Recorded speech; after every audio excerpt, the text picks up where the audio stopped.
Good evening, everybody, and welcome to the Toon review for the Carabao Cup final match review, which unfortunately, doesn't contain us winning the cup.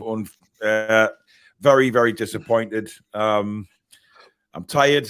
Literally only got home 2 hours ago. Absolutely knackered. It was a hell of a weekend, though.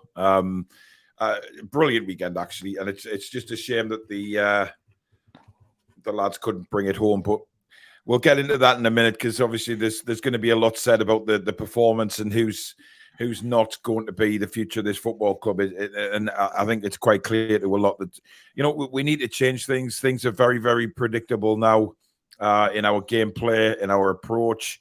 For some reason, we don't shoot the football, and I'll never understand why we do not take shots on goal.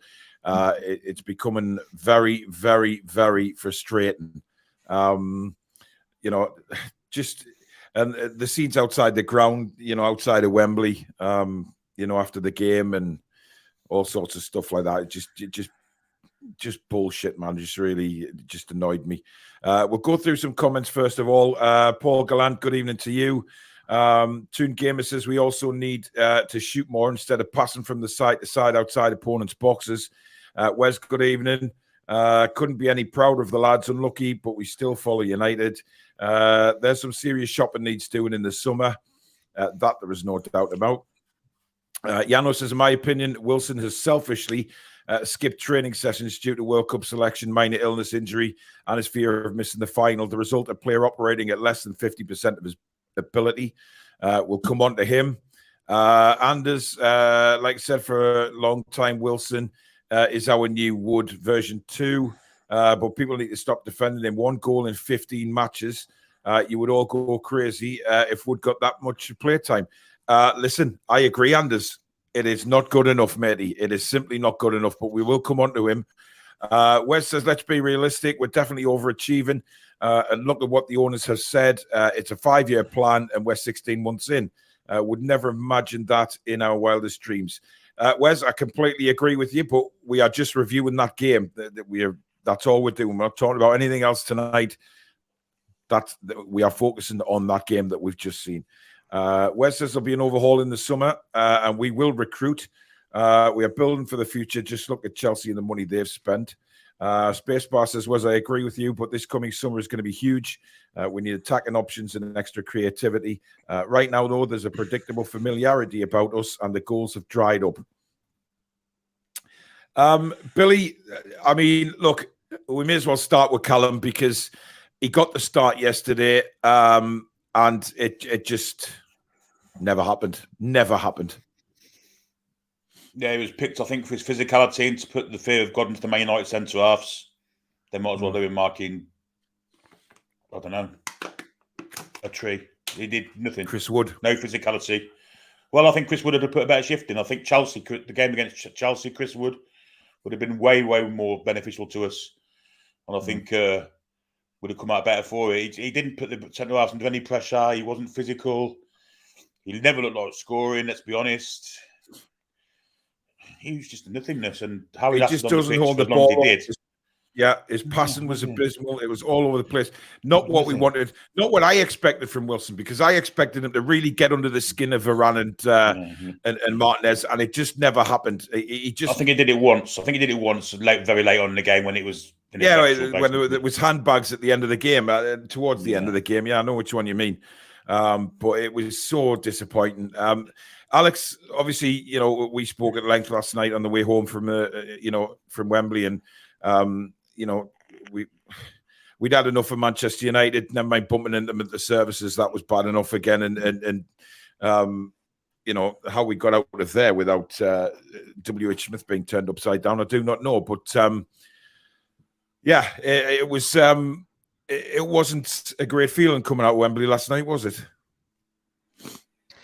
No, not really. Purely because it was one of those games where we created a lot. We had a lot of possession. It was there. It's not like we got played off the park. We had more shots. We both had 6 corners. We had a lot more of the ball. We had a lot of touches inside their box. Well, we had more shots, but none of merit, Alex. They were all, rugby shots. Well, we accumulated more XG than them. It was all there. It was all there. We just got to take our chances. It's the streak has continued from recent Premier League matches with producing the opportunities and just not putting it in the net. We've just out XG'd 2 weeks on the trot. We've out XG'd Liverpool, lost 2-0 to them. We've out XG'd Manchester United, lost 2-0 to them. So there's an element of the defence is having lapses of judgment and concentration. And then on top of that, we're not putting away our opportunities that we're doing so well to create them because we're dominant. We're getting all the way to that final bit and just not executing the final piece of the puzzle. It's just a shame because it felt like it could have been. I think that team is good enough to win. It's just not happening at the moment. And it's you're going into a cup final in that sort of form. You're always going to take your form into the cup final, and it showed. They're playing very well, counter-attacking football with Rashford scoring, and that's exactly what happened. So, well, listen, I'll repeat myself. I don't think Man United were great yesterday at all. I think they were there for the taking because they did look fatigued in the second half because of obviously the performance against Barcelona. They looked tired second half, and we had the majority of the play second half, but we didn't put them under any pressure. We didn't, Jacob Murphy's shot late on was the best we got. And that's not good enough, guys. Whatever you say about how far we've come or all of this stuff, based on yesterday's game, and it has happened in the last few games, it's not good enough because we need to take chances. Up the A1 says, hi, Paul. Awful what happened to your daughter. I hope she's okay after it. Can't believe some people could do that, especially to a child. Look, they were just pathetic. I mean, going in her face and calling her a Geordie this and Geordie that. She just stood there and looked at us to say, you're an absolute dildo. I think there needs to be something said about the Wembley process because it was disgraceful how they organised fans and the exit of the fans of the stadium. They basically let both sets of fans leave all at the same time and all clash in Wembley Way, walking towards all the trains. It was unsafe. And Wembley Way, they actually fenced off one side of it. Everybody was crammed in together. Very, very dangerous. 2 sets of fans who were obviously gonna butt heads. Disgusting from Wembley and the local police. They should have done that a lot better. Very unsafe. Disgraceful from them. Could have been a serious accident. Could have been a death. I mean, there was plenty of police there, but they seemed to just be standing watching everybody and standing watching things happen. I mean, I was typing on my phone, and then one of them walked past us and battered the phone out of my hand onto the floor. Luckily, somehow didn't smash. It was in a heavy case, but and then calling all sorts of names. But the last straw was going up to Phoebe and saying that, and I'd had enough. So I just, I dug him in the ribs, and then somebody decided to comment on my video saying last night, "Oh, you've just admitted to physical violence. That's a crime." And I answered him back by simply saying, verbally abusing a child is also a crime, pal. Honestly, these people are just demented. But look, it isn't all Man United fans. I have to state that because, I know the video said Man United fans are a disgrace, but I was talking about the ones that, were doing what they were doing last night. There was some Newcastle United fans and Man United fans walking out together, talking about the game, being adult about things. And there was before the game. I saw plenty Newcastle fans and Man United fans, walking around Wembley Way and around Wembley itself before the game. So there wasn't an issue with that. It always is the idiots that let the others down. But unfortunately, there was many, many idiots who, decided just to walk around. No colours for Manchester United before the game. Now, apparently, a few Man United fans have got back to me on that and said that's in protest at the Glazers. So whichever way you want to take that. Is it? And then obviously Manchester United fans putting the club themselves putting scarves on their seats. And I've just seen one on eBay for 48 quid in an auction. So that's how much they think of those flags that have been given to them by the club. But there wouldn't have been any red waved around yesterday had it not been for the club putting the scarves on the seats. But look, that's regardless. It was just, it was disappointing.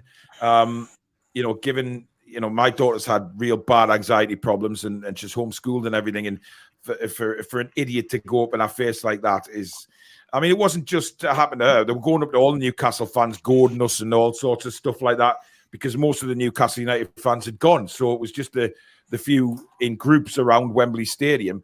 And of course, the Man United fans were just straight in there, couldn't wait to goad us and things like that. Just bugger off and enjoy it somewhere else. You've won the cup, go and enjoy it with your fans. Pathetic, man.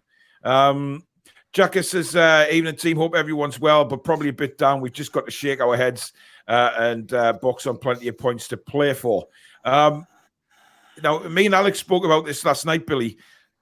It can go two ways, can't it? It can either inspire them for the rest of the season to go on and get the points needed to finish well in a European space, or it could go the other way and it could ruin the season. I think we'll see what Eddie Howe's made of now, because it's apparent that teams have kind of sussed out the way we play now. We don't look affected down the right-hand side at all now. And now we're dependent on Max's magic to get us creative chances most of the time. Yeah, it's going to be a big thing. Will he change formation? I doubt it. It's very late in the season to do that, but he may have to. He may have to, because I think I agree. I think things have to change because we have been worked out. And these inverted wingers, it's so easy to work them out. We know they're going to cut inside. If we can see that, then other teams are going to see that. Yeah, the odd time Maxi can go on his left, but Miggy can't. That's the bottom line. Miggy cannot. And that's where we break down. And I have to. Kieran Trippier's deliveries yesterday were god awful. Free kicks, corners, awful. And when Joe Willock came on, I thought, Joe, he went to take a couple, but he was told no. Trippier kept taking them. Matt Ritchie comes on the pitch, takes one free kick, and almost score. We almost get a header on it. Bizarre. But again, Alex, that boils down to creating chances, doesn't it? It's the whole thing.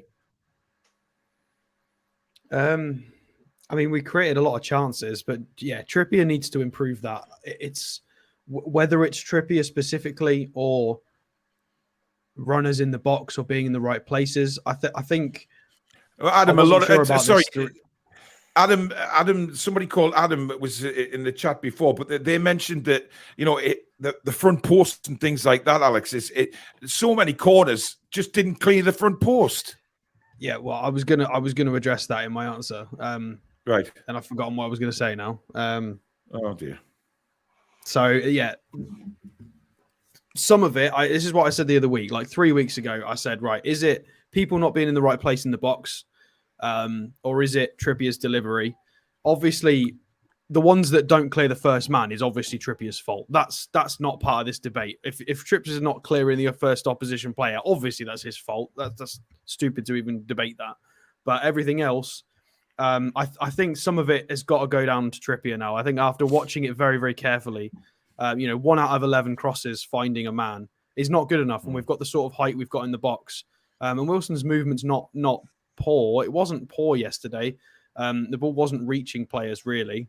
And I think Trippier's got to take some responsibility for that in terms of his own deliveries, because I think I can blame. I don't want to put percentages on it, but I think 20 or 30% is maybe down to the offensive players standing in the right places. The rest of it's all Trippier. He's got to improve that delivery because it's poor at the moment.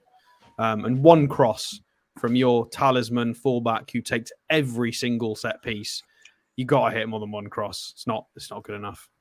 I think we created more trouble. I think we created more trouble from Dan Burns' long throws, if I'm perfectly honest. Yeah, and that says something. Barbara, thank you very much for your €20. That is very kind. Hi, Paul. That was horrible what happened to your daughter. Buy her something nice on me. Oh, thank you very much, Barbara. That's really kind. Geordie Metal, good evening to you. David says, sorry to hear about your daughter, man. Man United fans are scum of the earth, vile people. Glad you gave them the knuckles. Spacebar says, don't shoot, you don't win anything. Exactly. There was times in that game where we were all screaming, Billy, to pull the trigger. Just shoot. But we seem intent on trying to score the perfect goal. And we've been doing this for weeks now. And at some point, you have to say, look, you get a sight on goal. You just hit the ball. Just hit it. Anything can happen. Rebound off the goalkeeper, hit the post, hit the bar, or better still, flies in the back of the net. Why aren't we doing it? Why are we looking to score the perfect goal on every attack? I think yesterday was a case in point where the Man United defence was that packed with players. There was no space for them to shoot, or so they thought. But anything could happen for Ricochet, and there's just no gambling going on. You've got to shoot, get a Ricochet, could go anywhere. I mean, most of the time yesterday, Ricochet did landed Man United players' feet, but still, you still got to try. You still got to try, and the amount of times we were in the box and didn't get shots off was ridiculous yesterday. Ridiculous. I just thought that they were a bit. Second half, Billy. I was literally behind the goal. At the second half, we had options to shoot. We didn't. Isak, for as well as he played when he comes on, don't get us wrong, just hanging on to it too long, and not either getting a shot away, getting a crossing, or whatever. I don't know what's going on, what they've been told, but we have to call it out. It's right there in front of us. I mean, K2 Shearer says ASM was brilliant yesterday. I wouldn't go as far as brilliant. I think he was good, but too many times again, the final ball wasn't there. And when it came to delivering the final ball, he gave it away. So, yes, he was good in creating an opportunity to get the ball in, but the final ball wasn't there. He's got nothing to aim at, though, Paul. Got nothing to aim at. Well, the amount of time we were forward, he didn't really. And we had players in at the back, round the back of the fullbacks, look for crosses, no one in the box. You think, what's going on here? Where's Kellen Wilson? And I know. Yeah, on defensive Maxi as well, he's got no overlap from his left back at all. And Alex, you said to me you're done with Dan Burn at left back now. I am absolutely done with it, because it doesn't matter who else you put on that left wing. You could put Neymar on that left wing. You could put anybody on that left wing, and there's no fullback. You need a fullback, and Dan Burn is the back bit, and that's it. You need an extra passing option, because it draws the player. There is no space. Maxi is, fair enough. He tripped over his own feet once. Not good enough. You can't do that in a cup final. But if you've got two in front of you every single damn time, it's, you're relying on such talent to get. These will always be two defenders who are some of the most talented defenders in the world. Some of these lads, Martinez won the World Cup. Half of these guys play in the best league in the world and are in the Champions League places at the moment. So to say to Maxi, you've always just got to beat two on your own, go and do it. That's unfair for him, really. It really is. I thought he was great against Dalot and then poor against Wan-Bissaka. I thought Wan-Bissaka was their best player. He came on and made 7 tackles in 45 minutes. He was a monster. And I cannot believe Man United fans slack off Wan-Bissaka, because he's essentially nullified a huge part of our attack for a cup final and helped win them a cup final. He did. And, Maxi works to a point. Like I said, I didn't want him to start this final because the way we play doesn't suit him. So I'm not going to sit here and slag him off. We don't play to his strengths. What's the point in playing him if we don't play the system that suits him at all? We're providing so much system support to Miggy on the other side, who is just not scoring and can't shoot with his right foot. I'd prefer we shifted the system to suit Maxi, who is clearly more talented than Miggy. Because, Miggy was scoring absolute wonder goals with his left foot. And as soon as that sort of stopped, we're still playing that right-sided system. Because everybody's worked him out. Yeah, everybody's worked that right-hand side out now. You can see so many times during that game yesterday, we're going to the right-hand side. Trippier's trying to combine with Miggy. Miggy cuts back on his left all the time, and it's simple for Luke Shaw. it's simple for him because he knows exactly what Miggy's going to do. And then when he goes to hit a cross with his right, it flies out of play. It was terrible. Look, Miggy wasn't good yesterday. I think Miggy bottled it yesterday, if you ask me. I think he was poor. And he couldn't get a cross in. Every time he did have an opportunity cross, we're all screaming for him to cross, and he pulls it back to Trippier. I mean, Billy, it's so easy to work out. But you know what the most ridiculous thing of all of it is? And what Alex said is quite right there about Dan Burn not getting forward and not helping out. But when we were chasing the game last 10 minutes yesterday, the only person on the left flank of the whole of the pitch was Dan Burn. He's not going to beat players. And I won't criticise Dan Burn because I don't think he played that badly yesterday, I'll be honest. Not from a defensive point of view. Obviously, he didn't do much going forward. But at the end of the game, he was our only player on the left flank. And for Eddie Howe to allow that to happen and he took Maxi off, we were chasing the game, he took Maxi off and left Dan Burn to be our all things on the left wing. And I thought that was absolutely disgusting. Absolutely disgusting. I think Eddie's got questions to answer from yesterday without a doubt. Some of the, I mean, look, again, we're going to get hammered. You're up. Go on, sorry, Billy. I was saying, Alex, what you said there is right about Burn being like no good going forward. But when we were chasing the game, the last 10, 15 minutes yesterday, he took Maxi off and left Burn to patrol that whole left flank himself as an attacker and as a defender. And I just felt that absolutely. I thought that was disgusting. I was astounded by it. I'll be honest. Well, we need Targett to play a bit more. I think one of. I know this is turning into a bit of a witch hunt, and I would like to say I do like this player. I like parts of his game, but one guy who I'm not happy with for this final is Ryan Fraser. The fact that he's not available, the fact that his form and his attitude has fallen so much off a cliff. Because if we could have bottled some of Ryan Fraser from last season, fair enough, he wasn't great, but he was okay. To have somebody like that to maybe come on the left side might have helped. And, somebody taking a wage from the club to be training with the under-21s and not be fit for a final. And we're having to ask Elliot Anderson to come on for the final minute and do something. I don't think that's helped. I think it's a shame we couldn't call on Gordon or Ashby either. Murphy, to be fair to him, 4 out of 5 I thought Murphy played well when he came on. I thought he was at it. He wanted to take players on. He wanted to shoot. I mean, that shot from 20 yards, just a foot wide of the post. He just put too much slice on it. I thought he was one of the better players. It's certainly up for it. Tampa Toon, thank you very much for your $25. He says, while we desperately wanted to win, it's important to remember the new Newcastle United is in its infancy, and we are miles ahead of where we could expect to be. Silverware will come, and we need to keep perspective. Yeah, we do need to keep perspective. But like I said, this is the match review on that match yesterday. And personally speaking, I'm disappointed because I thought that was a chance that we've wasted yesterday to win a trophy because Man United were there for the taking second half, but we didn't seem to just want to put the ball in the back of the net, Billy. I don't care what anybody says. It was a missed opportunity. They were first half, if I'm perfectly honest. I wasn't impressed with Manchester United whatsoever. I thought they managed the game, considering they were obviously fatigued. They managed it better than we did. They defended in numbers. They were very, very, very negative for all of the game, not just when they were 2 up, for all of the game. And a lot of their attacking was based on hoofing it as far as they could and let Rashford chase it. I wasn't impressed with them one iota. And it's been part of the course of Manchester United the past 3 months. People are saying they're on bang on form. They're not. They're not very good side at all. They're just getting lucky breaks. And they've got the talisman in Rashford, of course, but he did piss all yesterday, apart from scoring. Well, look, that was not a free kick for their first goal. That was right in front of us. That foul happened numerous times again during the game and wasn't given as a free kick. I thought Coote, the referee, was awful yesterday. I thought he was disgraceful. I have seen a still of the tackle on Joe Linton.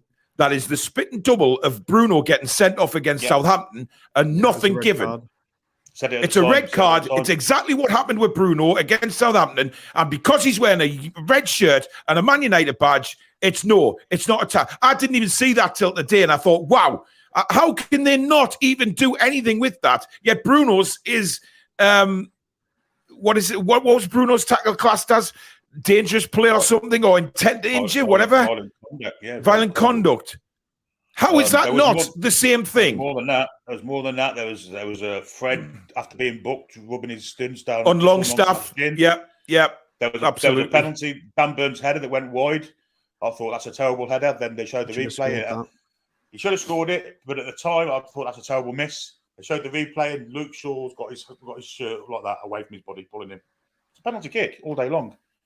And they would, it's not even mentioned, but it was a penalty kick. The first goal's offside. There's lots of things you can say. Lots of things that went against us yesterday, refereeing was. It was awful. God awful. But we knew it was going to be god awful because all referees are. Well, we knew that. But even the, I mean, look, is he? I've had a look many times today at the lines drawn for that offside, and I don't know. I mean, I'm still of the opinion the lines drawn are stupid. The wrong lines. It's got to be. Well, there's the lines there. That's a funny angle, isn't it? It is. Yeah, but the Man United play behind them is offside. How from coming in and make a challenge? Yes.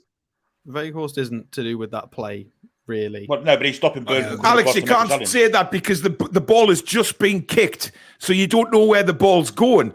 That's the thing. And he's blocking Dan Burn. So he's got to be interfering with play because the ball has just been kicked.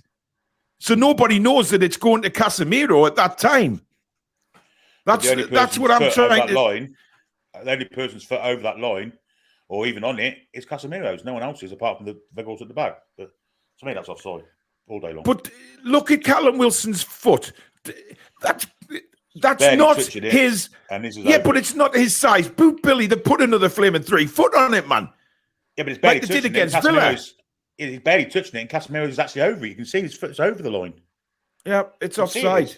I agree. But look. By the by, the second goal went in. Can we just touch on the first goal? There's more to it than that.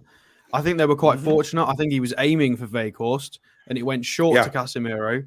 And Fabian Schär was the person who was meant to be marking Casemiro and jumping for that, who had just been knocked the hell out in like 5 minutes prior to that. So we've got a guy trying to sort his head out who's just gone down with a head injury. Unfortunately, the ball went to his marker and he got out jumped by Casemiro. And I just feel like that's such a shame for Fabian Schär. I mean, he had a shocking game, but I mean, the second goal as well. It was unfortunate because it took the deflection off Botman. I mean, I don't know, but Billy, Karius, was he slow to react to the deflection, or do you think he just... Because for me, he planted his feet down, ready to save the shot, and, it took that slight deflection, which put it over the top of him. Because he planted himself, ready to move or dive, it was difficult for him to adjust his body. Well, firstly, the same Fabian Schär, who's obviously got his head addled, doesn't put any kind of just backs off Weghorst and should have been straight on him and putting a tackle in on him and didn't. Just kept going backward and backward and backward and backward and backward and backward. Played the ball. I think it's straight at Karius. I think he should at least get his hand on it. Go straight at him. But I can understand why he didn't because it was deflected. But he's trying to cover the shot. But the fact it's straight at him, he should get something on it. Look. I mean, I'm not putting anything on Karius because he made some great saves yesterday. He did, he did. And I think he looked all right considering he hadn't played for 2 years. It certainly was not Loris Karius's fault that we lost that game yesterday. We just look. I think we played some good stuff yesterday. The first 10 minutes, I thought we really looked up for it. We could go and get something. And Maxi was unlucky not to score early doors. And then he should have. But that's what we've been saying for not just Maxi. How many times have we said over the last few weeks? He should have scored. He should have scored. He should have scored. We're not scoring goals. And that is the only reason we are not winning football matches. Because we're not taking chances. Tampa Toon, thank you for another $10. He says, Paul, I wasn't disagreeing with the points being made. Yesterday was a missed opportunity. Yeah, I know, mate. Don't worry. We all have our opinions on it, without a doubt, buddy. And that's what I'm trying to say today. It's based on that game yesterday. not any other games. We're talking about a match review for yesterday, and it was an opportunity lost, in my opinion, because they were there for the taking. But for some reason, we want to score the perfect goal on every attack, and that you can't, Alex. You can't score the perfect goal on every attack. You have to score goals where it goes in off someone's arse or it's a scrappy little tap in. Yeah, I mean, I said this to you in the car that I think Eddie and the coaching staff need to take some responsibility for this. In the, I mean, they might not even want to. They might completely disagree with me. They might think that this is the way. This is my personal preference, and I know a lot of people will agree with me. I think it got a little bit too, let's try and walk the ball in the net at times. I think occasionally there is a time for a little bit more pragmatism. You're down 2-0, you're 25 yards out, hit it. Just hit it. It might rebound. Something might happen. You might win another corner for it. It's difficult to say because they could completely disagree with that, and they might want to completely play this way. One thing I will add is when you say it's a match review, I think that's fair to a point. I think generally, yeah, it's one match, and we can't sort of. A lot of people have said, "Oh, in this summer, and let's rip up this and let's do." Well, we can't. You can't reassess off one game. That's unfair on the lads. We wouldn't do that after one Premier League game. So why would we do it after one Carabao Cup game? And then there is the flip side of it it is a final. So there are things you can take from it. But we've seen this coming. You're right. We've seen this coming, Alex. This has been going on now for quite a few weeks. It's been developing. I'm more on about the point of you can take more because it's a cup final. So, for example, I thought Botman, for his age and for his character, was fine for a cup final. 10 long balls was brilliant. Didn't do anything wrong. Won lots of duels. Was really, really competent. So, I think there's a few people that stepped up in a cup final that we now know in future cup finals, if we're in one, we know that we know they'll be able to step up. And there were people who were a little bit anonymous or weren't quite as useful. So, we can learn that. So although it is only one game and we can't judge everyone too harshly, it still gives us an indication as to who is ready to step up to these big games. Yeah. Zishan, thank you for your $4.99. Even in all, Man United weren't great. Just don't know how to sum up our performance. Maybe they're tired. And January coming back to bite us. January's certainly back to bite us. Geordie Metal, thank you very much for your £20 super chat. He says, I agree with Alex. To get the best out of Maxi, we need a class left back. I wish we had got Owen Windle in the summer. Also need a new right-sided player. Miggy is a one-trick pony. Paul Tully, thank you for your £5 super chat as well.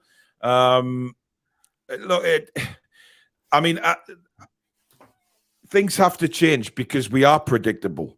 So, if you're Eddie Howe now, Billy, we've got Man City next at the Etihad. So, if that's not,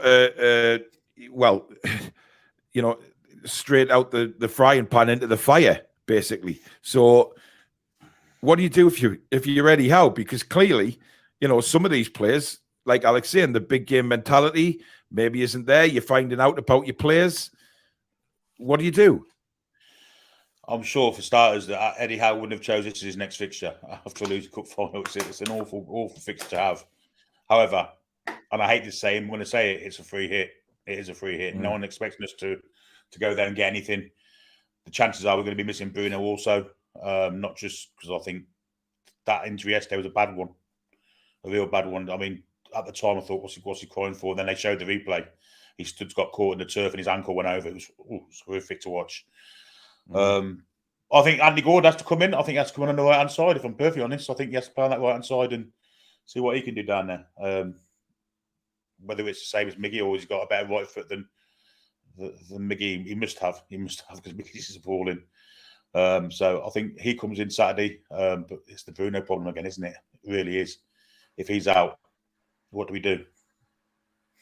Could I just reply to Tom as well? Tom, it is 100% about the stats. It is 100% about the stats. The Dan Burn header and the Maxi chance, if they could hold their nerve a bit better, we're in that game. So the stats indicate, were we in it? Yes, we had these chances because of all the possession and the build-up.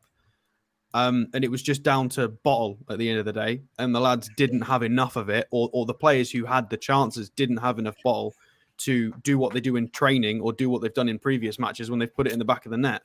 We need them to do it in a cup final. So the stats are important.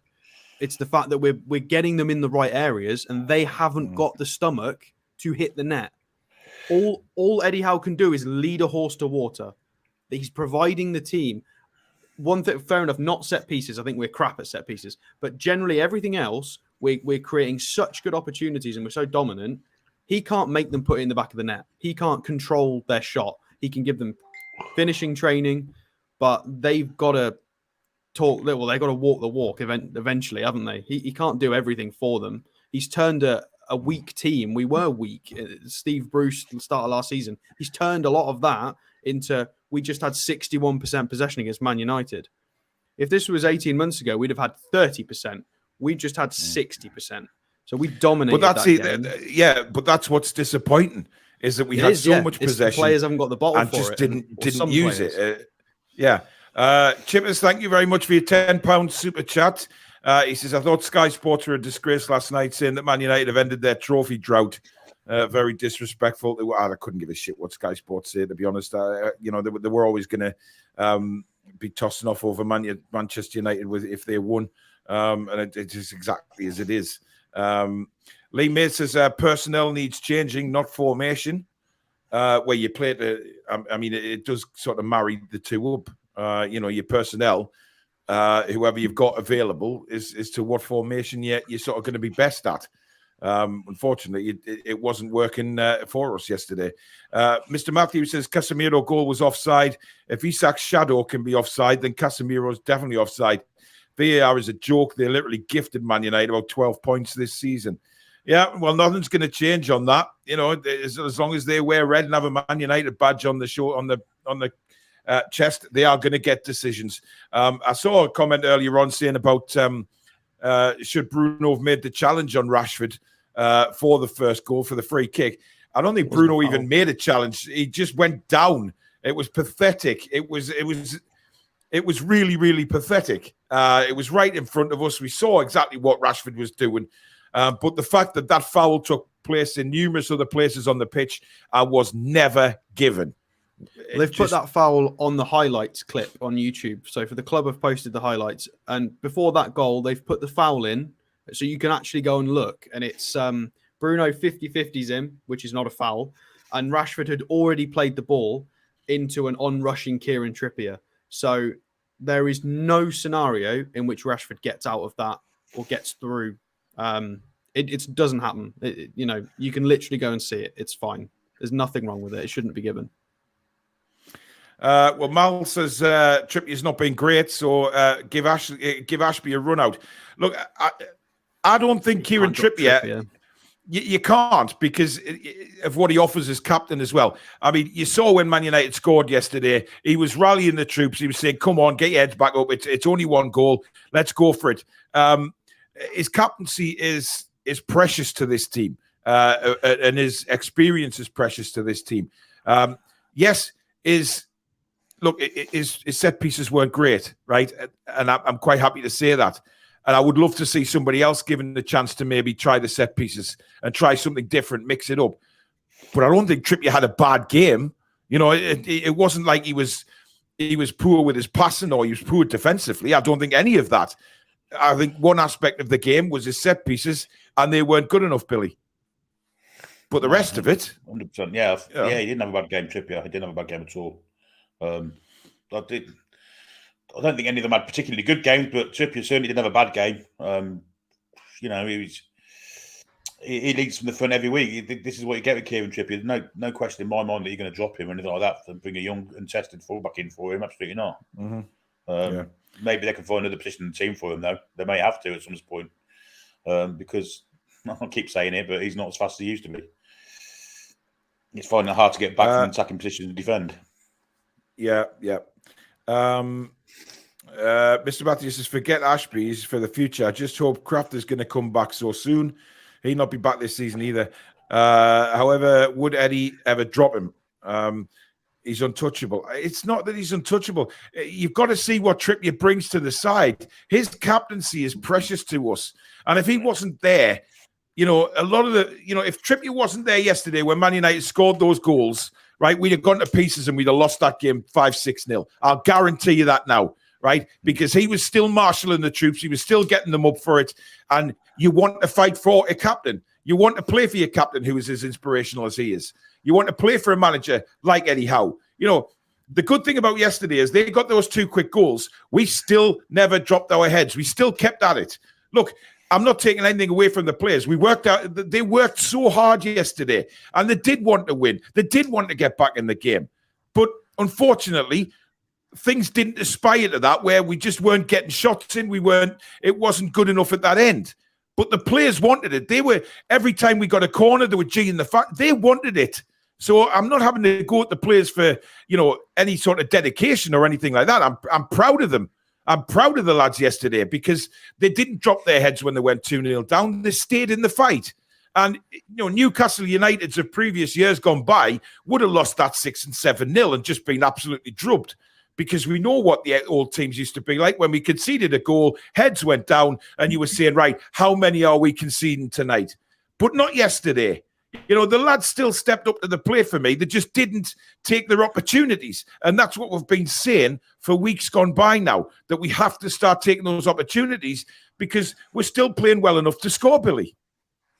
Yeah, we are. In between the 2 penalty boxes, we're still playing as well as we have done all season. We're making defensive errors now. We're not as clinical in attack. But it's those 2/3 of the pitch that are the most important ones, unfortunately. But in between them, we're fantastic still. And I thought Joe Linton and Bruno and Sean Longstaff when he was on, I thought they were really good. I thought at times in the first half, I thought we dominated it, even before they scored and even after they scored. So, it's the two ends of the pitch that are the most crucial that we're kind of struggling at the minute. Bellingham Edits says Newcastle suck. Well, suck my monumental big bell end, you twat. Get off the channel. Go on, Alex. Sorry, just block the trolls. They don't deserve to take over channel time. No, they're not. I don't think it's... I'm going to say the same about Kieran Trippier as I used to say about Maxi. It's not Trippier's fault that there's no other set-piece takers or anybody with that sort of technical quality on the opposite sides. It's not Trippier's fault that we don't have a left-footed player in Burn, Bruno, Joe Linton, or anybody to play any set pieces or crosses. That's not his fault. It's not Trippier's fault. I'm not saying that Joe Linton suddenly needs to grow a better left foot or Bruno. No, obviously not. But it's not Trippier's fault that there's no other technical players on the opposite side that can at least take some set pieces. So I think Trippier's suffering because he's got to do everything because he's the only one technically gifted enough to do all of that. And it's being figured out. The same way we had Maxi at one point in time was the only one technically gifted enough to do certain things in attack, and it was just getting shut down. I think it's starting to become a bit of a, his success is becoming a bit of an issue because people are just shutting it down because they know it's really dangerous. And he's also in a bit of poor form with his own deliveries, which doesn't help. And Cher wasn't great either, which didn't help, which is on his side. But Cher took a huge... I don't know how big that clash of heads was, Billy, because it was at the far end. I mean, there was a lot of time for the trainers to be on, and we were thinking that he wasn't going to continue. I mean, what did it look like from the camera point of view? Well, I was amazed Martinez got up so quick because he had a gash in his head, massive, and his blonde hair turned mauve all of a sudden. A massive gash on top of his head. He got up. Didn't look to be a clash of heads. It looked like I'm not sure. It didn't look like, but it obviously was because Cher had a big shiner here just above his eye, and he came off worse for it. But he's had that many bangs on the head this year. You kind of think it'll help him, but in this occasion, well, I just wonder if that affected him a little bit yesterday. Certainly, he was scrambled for the next 20 minutes. The second half, I thought he was fine again, but yeah, the first 20 minutes after that happened, I thought he was all over the shop. Yeah. Foxy says, you guys should be proud of Billy. He did a great job yesterday on commentary. Hey, we're always proud of Billy. Definitely did a great job. Absolutely so. Spacebar says, again, all that height wasted, nobody attacking them. Yeah, Alex, we've mentioned this numerous times about the height we've got on set pieces, but it's just not working, man. You'd think we would score the majority of set pieces we have because of the height we have. Yeah, I think Dan Burn's got to take some responsibility here. It's all well and good saying in interviews, "Oh, well, I should be scoring more goals," or "I've never been much of a goal scorer." Okay, that's cool, but the defending's going to pot as well, so you need to sit out the team. If it's not working, it's not working. At least Botman isn't scoring either. Fair enough, but Botman is passing accuracy 90% every week, every single week. He's winning most of his duels. His passing's incredible. His long balls are incredible.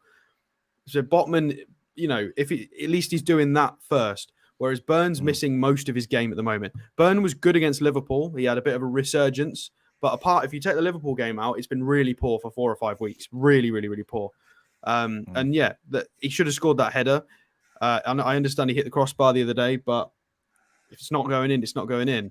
If you're not offering offensive or defensive stuff, I mean, Cher's headers, I've got to say, Burn and Cher together, Cher maybe has a bit of a case because of the head injury. We don't know how much was at play there for his poor performance. But Fabian Cher with one long ball.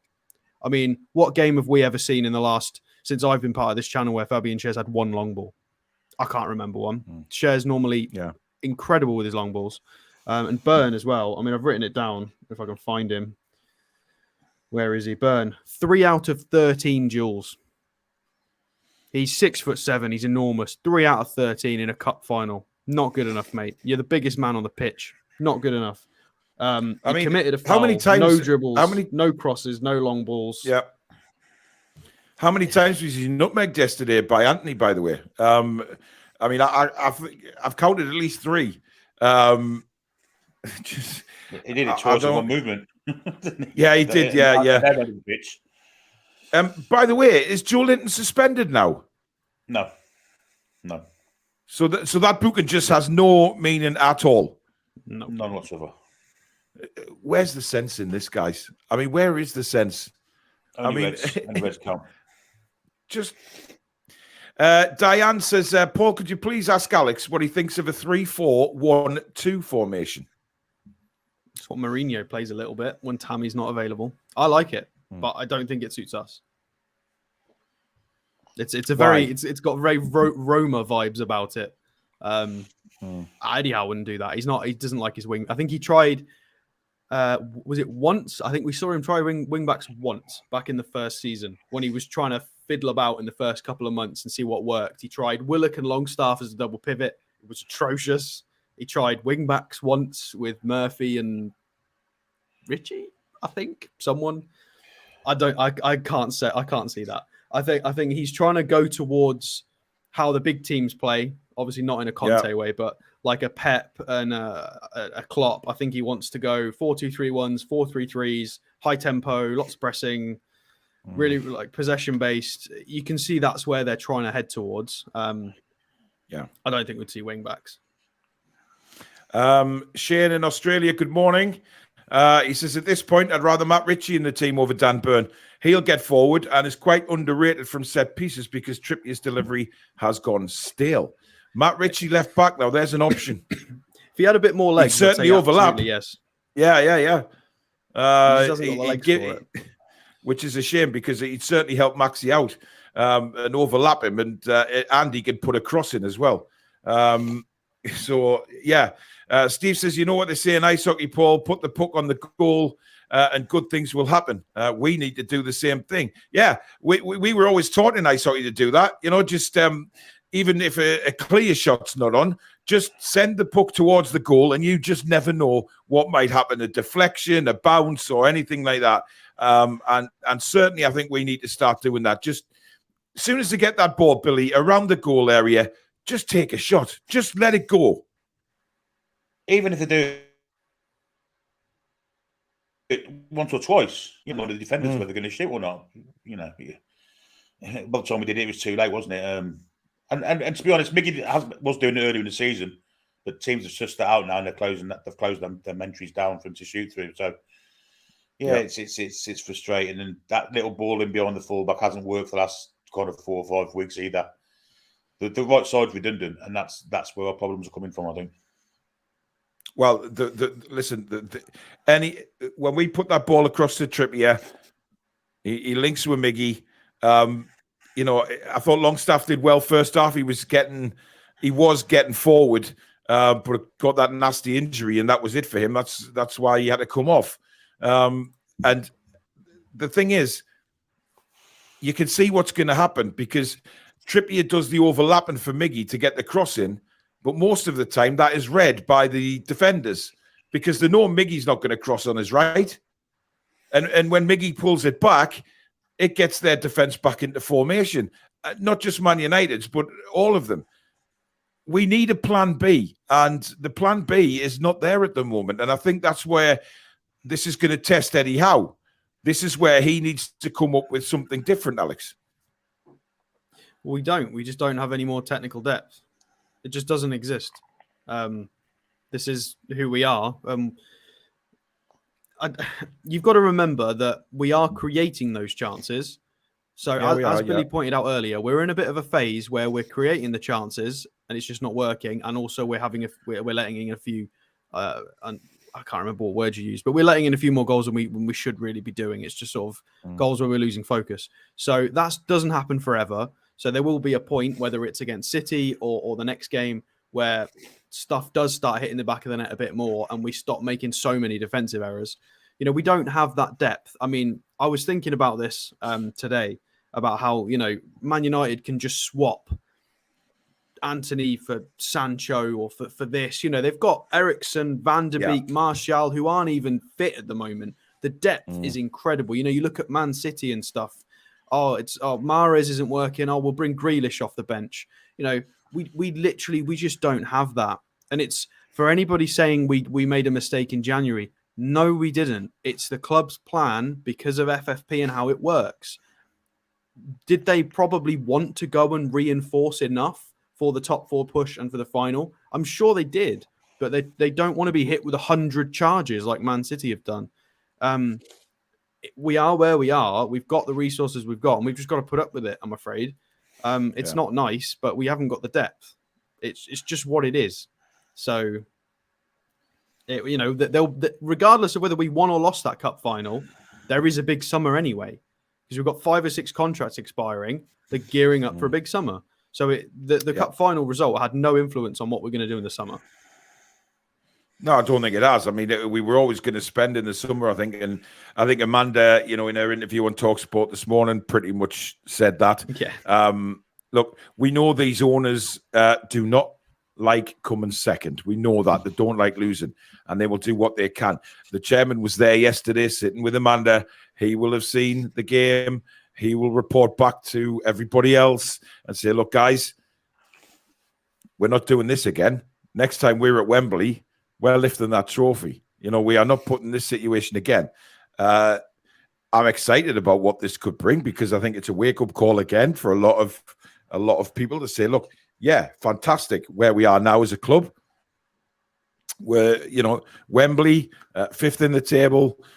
We've still got a lot to fight for this season. The season isn't over because we are in the position we are, and we will keep pushing until it's mathematically impossible to finish any higher. We will keep going, and that's what it's all about. It's all about how we respond to this. My worry is, we pick a couple of injuries up, but squad depth's not there. But again, like Alex has just said, midfield though. Longstaff definitely went off injured, did he? Yeah, 100%. He got a horrible. Change. No, he was hurt. That tackle by Fred was awful. By the way, Willock looks injured. He does. I agree. So Willock, Longstaff, and Bruno possibly not fit or not 100% for the next game. So that leaves us with Joe Linton and Anderson. -6 goal difference. Well, Joe Linton, Anderson, Matt Ritchie. There's your 3 midfield. Not 3 I want to see. Well, we'll just have to wait and see how training goes this week and how they respond. Look, we know Bruno can bounce back. Longstaff weren't limping or anything, but it was a terrible tackle. And Fred had always been. I just think it would have gone. When he came off at half time, Billy, it had tightened up, and and been very, very difficult to work. Plus, you never know. The physio could have said to Eddie Howe, look, if he goes out there and runs on this all for 45 minutes, he's going to do worse. It's going to get worse, and he'd be out longer. But we hope he responds and gets back quickly. Scott B, thank you for your $4.99 super chat. He says, Miggy kills our attack, never puts a cross in, but I'm still proud of the lads. Absolutely, Scott. Look, we've said it for weeks now about Miggy cutting back and not being able to play the ball on his right foot. But how long does he persist with it, Alex? Does he take Miggy out and put on? Well, we got Gordon, mate. I'd play Gordon. Gordon could, yeah. Gordon could. I mean, so from a tactical perspective, if you're running as the winger and you've got Callum Wilson plus someone else running into the box, if you play that first time right-footed cross in, the defenders might not be, they're running backwards while trying to mark, while trying to ready themselves to jump for the header. It's a very difficult thing to do. So, whereas if you compare that with the way we cross from the right-hand side, which is not that, it is slow it down, let the defenders all get set and stand in the box, then give it to Trippier, then the cross comes in. All the defense is set and ready to have a physical battle with whoever we've got in the box. So, yeah, we need somebody who can do both, to be fair. I mean, I don't see why Gordon couldn't do both. He's quite technically good enough to sort of cut inside or give it to Trippier or have a cross himself. Yeah. So we could just do with maybe 2 or 3 times a match, that first time cross coming in with the right foot before the defenders have set themselves. Because Wilson's defense, he didn't get given a lot yesterday, really. I know he's not doing much with what he's getting. Alex, I think it's not a lot. At straws, mate. I think if you go and look at some of the goals he used to score, we've changed a lot of the way we provide service to him. A lot of the way. Maybe. And, maybe. When you think about the strikers we've got in the squad, none of them are doing very well. Wood was doing terribly. Callum Wilson is now struggling. Isak is also struggling. It feels like a system problem. Yeah. Are all 3 of them the problem, or probably not? No, but look, you look at Isak coming on yesterday though, and he just looks so much more agile. I don't think he's an out-and-out striker. I really don't. I think that position that he came on yesterday behind the striker suited him because he was able to get the ball and force the defenders back because Wilson was there. So Isak's not the last man to run at the defenders. Wilson makes a run, pulls the defenders away, which means Isak can turn and run with the ball. But again, the final delivery wasn't there yesterday. But I thought Isak, really changed the game for us for an attacking sense. He was excellent. It made space and exciting. Someone, yeah, and then I mean, there was a case. There was a case if we are going to change system to try Miggy in the 10 role. There was a case for it. That is his position after all. I mean, possibly. But who would you want there, Miggy or Isak? This is true. But I was thinking Isak would play ahead of him because I don't think Wilson can play Saturday. Absolutely not. Well, again, these are the decisions that Mr. Howe has paid the big bucks for. Is Miggy a 10? Well, he was in America, wasn't he? Wow. I just hope Miggy hasn't had his swan song this season and that's it for him.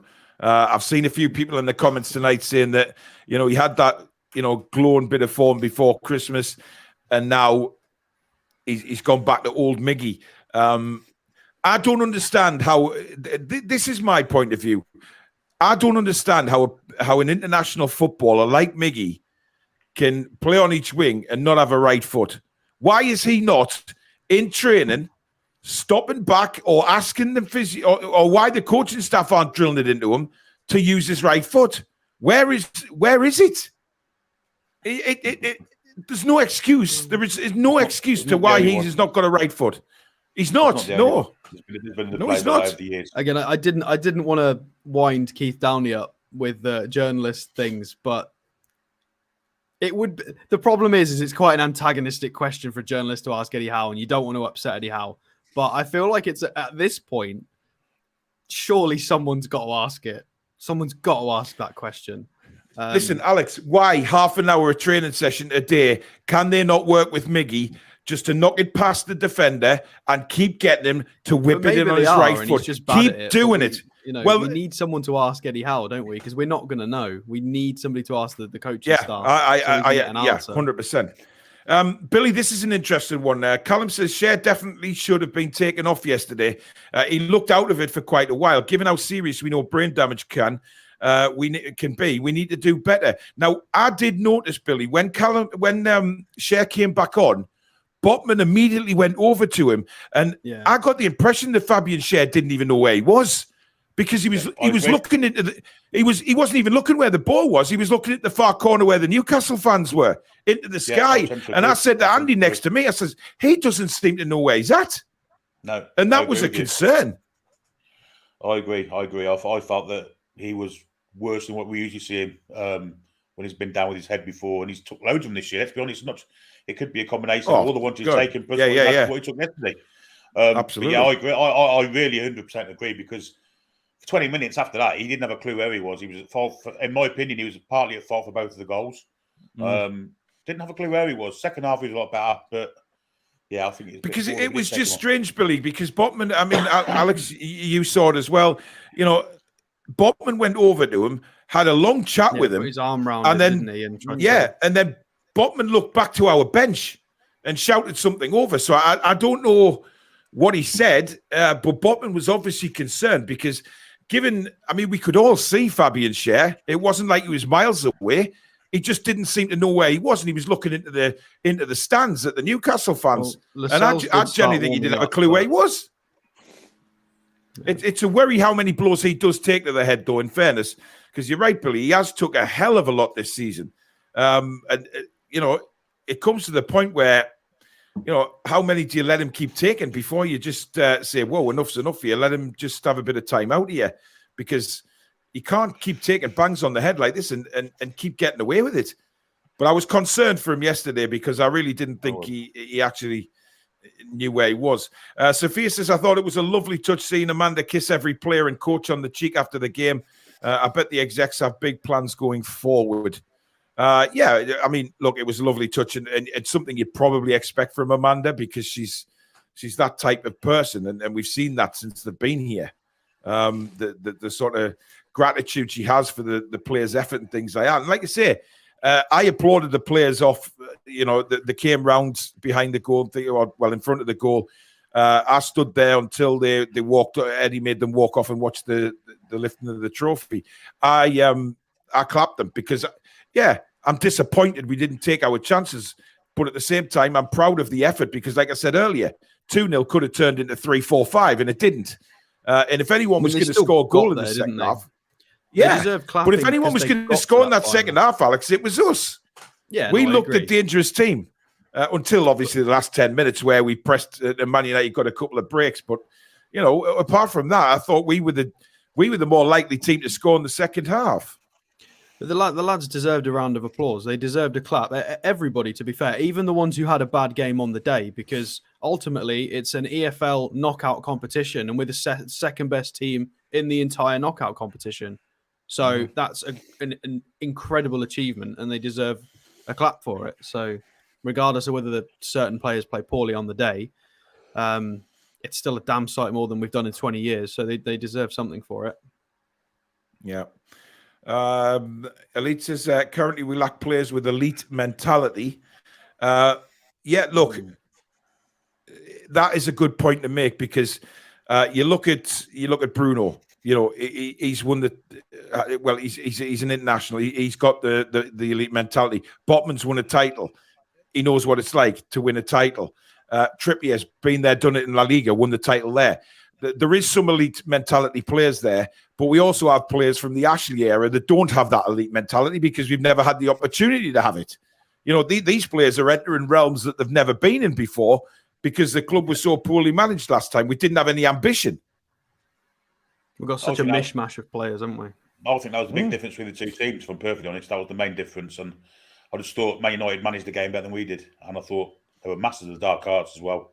The way they defended second half, they were putting their body on the line. And I just thought at the times where they wanted to, they just stepped up a gear and scored and managed the game from there and just defended the lead. It was considering they were fatigued, I thought they managed the game pretty well, actually. And I don't like to give them credit, but that's the only bit of credit I will give them. That comment about January, it's a plan. We don't want charges against us for breaking FFP. They're trying to obviously do it the right way. We've clearly got the money and we're going to get the sponsorships. If it was doable, they would have just done it in January, and they didn't because it's obviously not possible yet. So they're going to do it in the summer. Like, it's not that they didn't want to. They're not stupid. They're going to do everything they can to win. They're a lot more intelligent than us. They've got a huge, probably team of executives making this decision that are far more skilled than us. If there was a possibility of us not breaking rules and bringing in lots of talent in January to win this final and get top 4, of course they would have done it. Of course they would have done it. By the way, with regards to next season, I know we're all, saying about Saudi Airways and stuff like that, Saudi Air or whatever it is. Keep your eye on Aramco. Do you know something we don't know? That's all I'm saying. Anyway, moving swiftly on because we're not in the know. Spacebar says, what happened in the final has... Exactly, Billy. What happened in the final has been happening for weeks. I just said, keep your eye on Aramco. Just keep your eye on it. I didn't say anything else. I just said, keep your eye on it. You can keep your eye on it on the Formula One banners because it's all over the bloody place when you watch the cars zipping around the track. So you can keep your eye on it there. Enough said.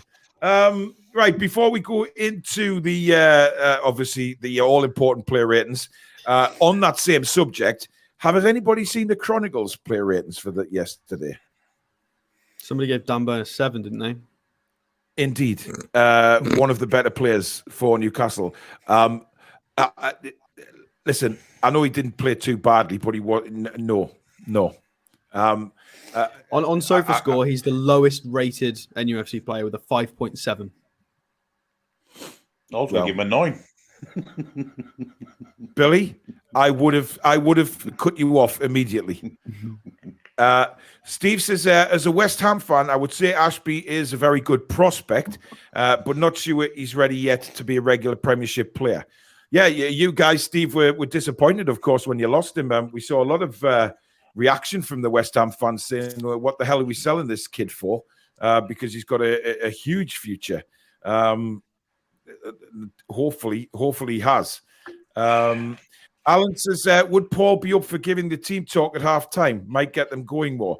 Mate, I have thought about that many times. Listen, I would. Steve Bruce that's a given.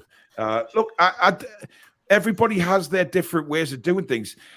Listen, you're not telling me Eddie doesn't lose his temper in the dressing room, because I know for a fact he does. And he will give it to the players if it's needed to be done. But when you're going 2-0 down in a cup final at Wembley and you're not actually playing too bad, it's not a case of going in there, Alex, and screaming your head off, is it? Yeah, well, what's he going to say? You got more of the ball. You're creating good opportunities. Keep doing that then. The 2 goals were unfortunate and a lack of focus. So just concentrate. Like,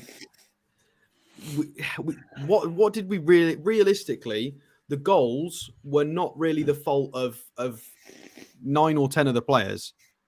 So you can't have a go at most of the team for the goals that we conceded. And we were creating some good opportunities. They just needed to be a bit more clinical. So you've just got to try and get the lads back into... It just makes... Your job is to try and make sure that the heads don't drop because you are 2-0 down. So I think it's more of a motivation thing. In a cup final, you can't imagine what's going through these players' minds. So Eddie's job is to just try and keep them focused on the job at hand, do what they've been trained to do, what is habitual, what they've done 1,000, 10,000 times, try and get in the net and get back in the game. Eddie Howe talks a lot about trying to keep it simple. There's no point in overcomplicating stuff pre-match and half-time because you can't be giving so much technical advice when the lads are there's adrenaline, they're tired, there's emotions. Yeah, they will have done all that in training. those players after that match were hurting. And I looked at Botman and Cher in particular. Bruno was visibly upset, but Botman was devastated. He needed consoling. Cher had to be consoled. But I don't see this as a bad thing. No, because I think it was you that use it. I think you said it last night, Alex. Hopefully they will use this hurt, and Eddie will use it and say to them, look how much that hurt. You think how much better this is going to be when we finally lift the trophy, and think what the fans are going to think of you, and use it as a motivation rather than anything else. You can turn that hurt into a good motivation. And I think that's what they've got to try and do. And nobody will learn more than Eddie Howe himself. That was his first cup final yesterday. He'll know how to treat things differently next time. But let me just go back to the game management point, and this is the best example I can give. If Kieran Trippier had got booked in the 5th or 6th minute yesterday, Man United would have fed Marcus Rashford the ball all day long to go at Trippier, knowing that he couldn't tackle. Dalot got booked 5th or 6th minute, 10th minute, whatever it was. Maxi Hard had the ball after that. It was ridiculous. We didn't feed him more and more and more and more. Yeah, I mean, it's system. We don't play to the left side, do we? We don't get the ball quick enough. Time and time again. Absolutely, Billy. And he had Dalot on toast early doors, and that's why he really did. And I have a feeling that's why he was taken off, because I think Ten Hag probably thought as well. He's coming off. He's going to get sent off because he knew that Maxi had the beating of him every time. Maxi could either go outside or inside, and Dalot didn't know which way he was going, and that caused Dalot a serious problem. Wan-Bissaka comes on and just bosses it. I mean, he was awesome. But you know what? Putting a pass into, every time it goes from Cher to Botman to Burn. Cut the Burn one out, go straight to Max from Botman, and then he's got one man on him. Completely agree. On the yellow card, and then he can be sent off. Who knows? But I mean, we got 3 out of their back 4 booked last night. We were doing that's good. It means we were doing the right thing. We just needed to do more.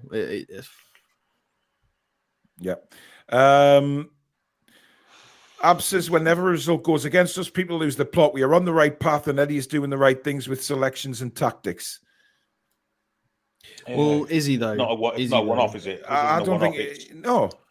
So we've conceded. I mean, it's not like we're losing with heads, Abs. It's for me, it's a missed opportunity. I said that earlier in the show. I think we've missed an opportunity to win a trophy yesterday because of not taking our opportunities, which has been going on for a length of time now. It didn't just happen yesterday. Yes, we're talking about yesterday's game, but it's a build-up to it. The same things we witnessed yesterday have been happening now for a number of weeks, and that's what needs to be put right. So, yes, we're on the right path, Abs. There's no doubt about that. Of course we are, as a football club. No doubt. You're right about that. But so the tactics, I'm not so sure about. I think he needs to show that he can adjust them and maybe play a different formation and bring other things into the game rather than being too stagnant with this 4-3-3 where other teams are working us out. But I totally agree with you on the right path. There's no doubt. How can we not be on the right path from where we've come from? Of course, I disagree. I think it's personnel. It's personnel. We're conceding every week. We've now started conceding 2 goals on the trot. 2 weeks in a row, 2 goals we've conceded. At what point do you change the back 4 personnel? Fair enough, they were the best defense in the league. I mean, I think they still are technically, but we've been conceding tons recently. Fair enough, Pope might make a difference, but obviously we will make a difference. But how long do you persist with the back 4? How many more goals do we concede before we change the back 4? True. Ian Chilver says, play through the middle, feed Callum on the ground. Well, we did a few times yesterday, Ian, and it just bounced off him. He either held it up and then passed it to a Man United player, or they just knocked him off the ball, which isn't Callum Wilson. Something is not right with him. And, we'll probably never know. But we can see it on the pitch that it's just lacking something in belief. Anyway, it's time to move on to the player ratings now because we've been babbling on for an hour and a quarter about the game. So let's turn the attention now to the player ratings, and we'll start off with Lourdes Carius. We'll start with you, Billy. Well, second goal aside, and even that's questionable, really, because he was trying to cover the first shot. I thought he had an excellent game, I'll be honest with you. I thought his distribution was great. We don't know what his communication's like with the back four. If Pope would have been in goal, would he have arranged the defence better for the first goal? We'll never know. But I thought for a man that hadn't played for 2 years in a competitive game, I thought he was outstanding. But because it was a cup final, because the second goal's kind of his fault, maybe partly his fault, certainly, I'm gonna give him a 7. Yeah, I'm giving him a 7 as well. I thought, look, I watched him in warm up, and when he was pinging the ball out in warm up, he was hitting the target every time, whoever he was passing to. And I thought, yeah, you know, we've got somebody who is willing to distribute the ball well. I thought he did it well. Yeah, 7 for me. Alex? Yeah, I'll give him a 7 as well. You know, he saved 3 shots from inside the box. Yeah, he had a lot of shots pinged at him, to be fair, and he did very well. I think the second goal, I don't think that's his fault. I think he sets up and starts the movement for the initial shot. Yeah. You know, I'm not. If he saves that becomes a world-class save. I'm not expecting our 4th choice goalkeeper to pull off a world-class save because he's our 4th choice goalkeeper. So it was straight at him though, Alex. Come on, it was to go through between his arms. I mean, I know he wasn't far away from goal, but it did loop though, Billy. I mean, I was right behind it. It did. Yeah, it did. You saw at the speed and distance to. It's hard. It is hard, to readjust. Yeah, it's just one of those, isn't it? I mean, that's all we can. I think Pope saves that, but again, Pope's our first choice goal. I think Pope saves it because he's taller. So, yeah, he's taller as well. Remember, guys. So I think Nick Pope is considerably taller than what Karius is, and I think the deflection, Nick Pope just catches. He just catches it because there's no pace on it. Save it. It's because Pope is just a world-class keeper, and Karius isn't. I don't think that's a bad reflection on Karius. It's just Karius is the level he is, and it's not world-class. It is what it is. What score did you give him, Alex? 7. 7. Okay. Yeah, fair enough. Right, we'll move across to Kieran Trippier. Alex.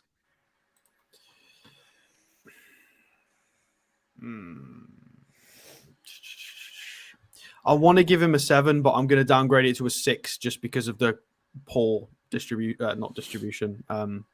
deliveries, set pieces. You know, 1 cross out of 11 attempted. The rest of the game was better. The rest of his game was all right, but just that is just got to bump it down to a 6 for me, I'm afraid. Yeah, I'm going with a 6 as well. I think that's a fair score. Billy? Yeah, I think 6 is fair. Rashford didn't cause him any trouble, really. You know, he never went past him at all.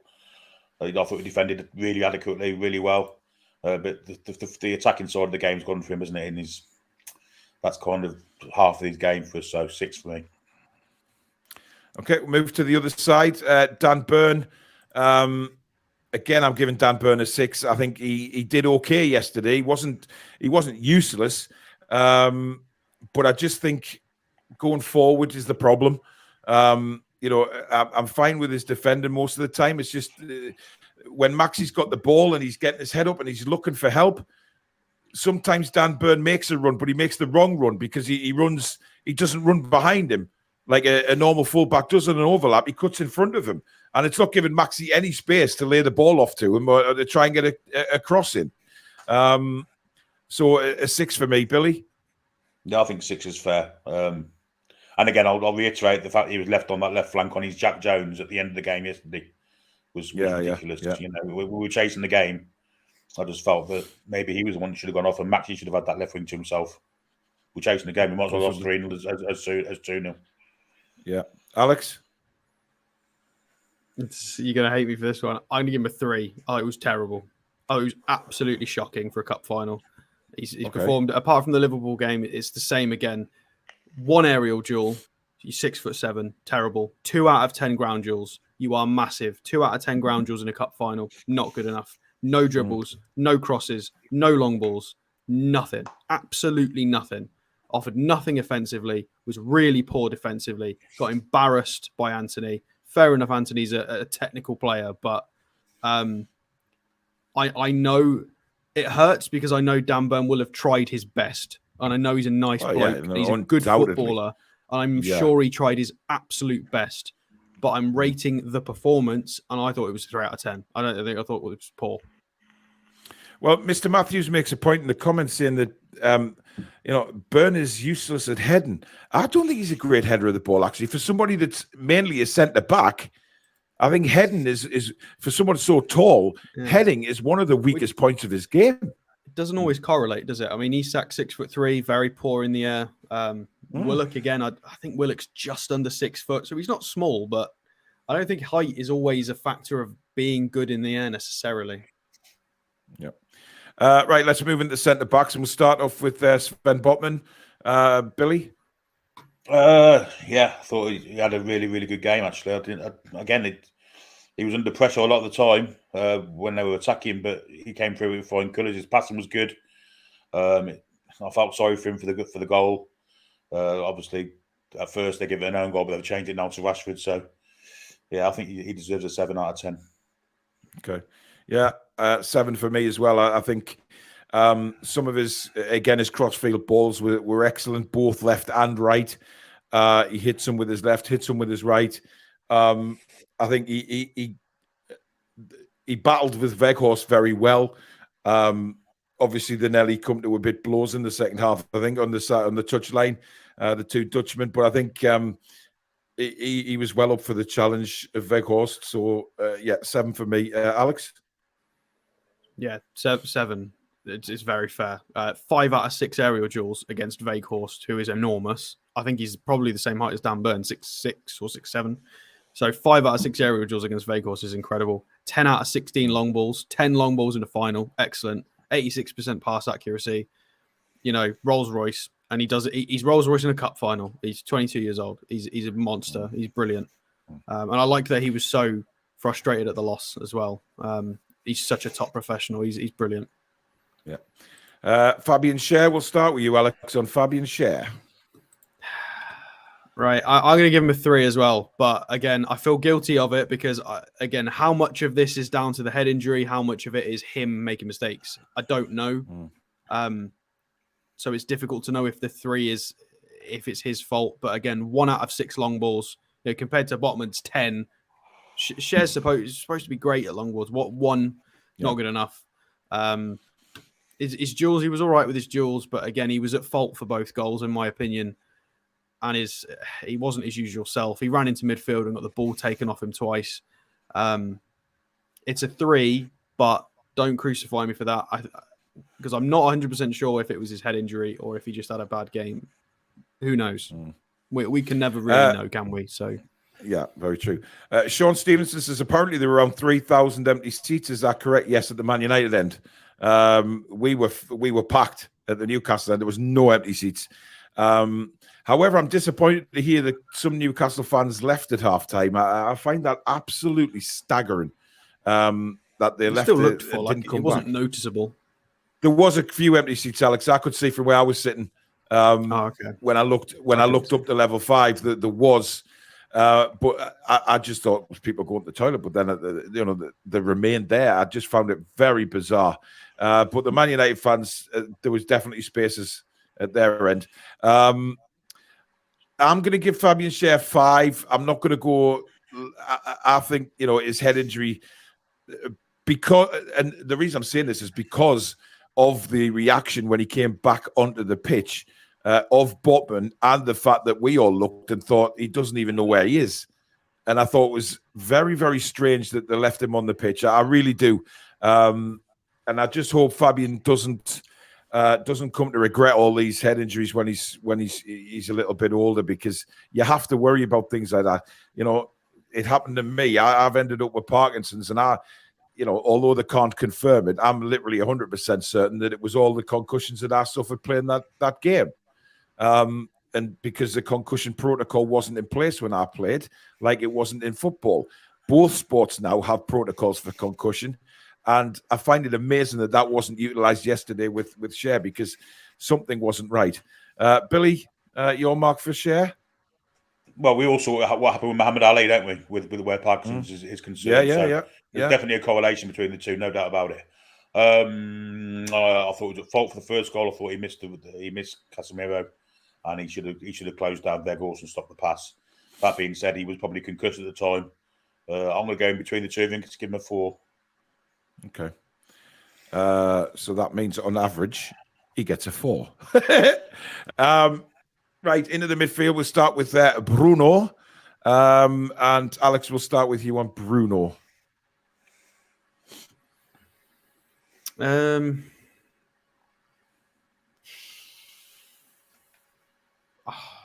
I'll give him a 7.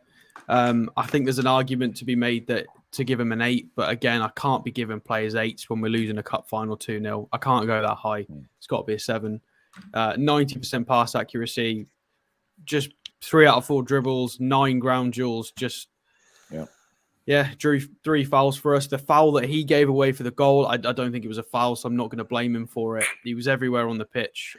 Lost the ball a couple of times near the sideline that I was frustrated with, but he's in the same sort of bracket as Botman. He's you could see both Botman and Bruno were both very annoyed to lose, very upset to lose, and they want to win. They're not just sad to lose because it's sad. They're sad to lose because they really, really want to win. They're winners. So, 7 for Bruno. Yeah, I'm going with the 7 as well. I agree. I can't give an 8. I don't think anybody was an 8 yesterday. So 7 definitely. Billy? Yeah, it's 7. Albeit I thought he was our best player. But 7, definitely. He was typical Bruno. I thought at times, most of the time actually, we dominated that midfield. And although Casemiro got man of the match, he scored a goal and he was defensively very, very good. I thought Bruno won the game for large periods of it while he was on. Yeah.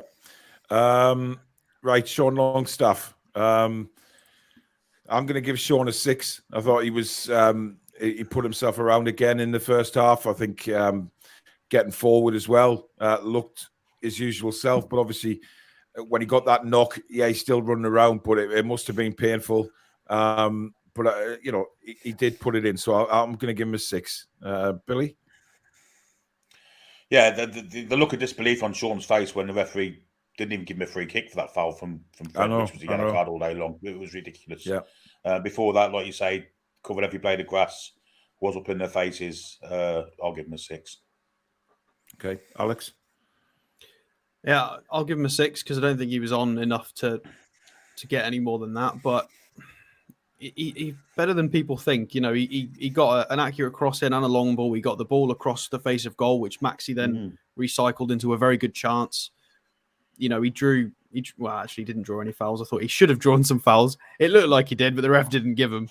I thought he was fairly solid. Yeah, he deserves a 6. Okay. And the other midfielder, of course, was Joelinton. Billy?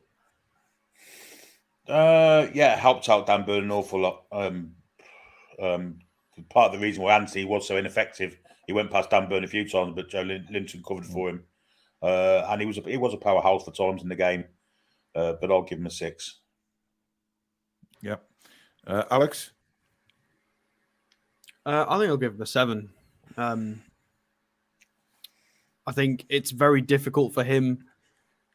His role is very split between help with the midfield, but then go and link with Maxi when you can, but also cover Dan Burn. His role is so split. And it must be hard for him to get any consistency in his own rhythm in his own game. I'd love to see us play a more balanced system so Joelinton can just have a job, just go do that job, because he's just got to do so much. And it's unfair on him, in my opinion. I think we just need to balance the squad out. But really, really solid. 88% pass accuracy from somebody who's always trying to, make things happen. Really solid in the duels. 4 shots blocked. He was trying to get shots away. It just wasn't happening. He was one of those trying to pop shots off. He recognized that we needed it to happen. I think he's worthy of the 7. I think he had if I'm giving Sean a 6, I feel like I've got to give Joelinton a 7 because I feel like Joelinton was you're better. Right. I think I'm going to grab Monster 7 as well because he was more in the game than Sean was. Yeah. So there you go, 7s across the board because I'm giving him 1 as well for particularly the reasons that Alex mentioned. So 7 for Joelinton. Right, the front 3. We'll start off with Miggy Almiron. And I'm going to start this off and give Miggy a 4. I don't think he was at it at all. I think it's really now frustrating me when I see the crossing opportunities that we get and we're not getting the ball across. It's the same usual thing. Turn, give it to Trippier, give it back to me, give it to Sean Longstaff, give it to Bruno, give it back to Trippier, and just no. So a 4 for me. Billy? I'm going to give him a 3. I thought he was just a bystander to the game. Like you say, nothing really of attacking threat. They did try and get him behind the full-back, but that route's been closed off now. Teams have seen that. So he's got to do something different. Yeah, he never does. So I'm going to give him a 3. Okay. Alex?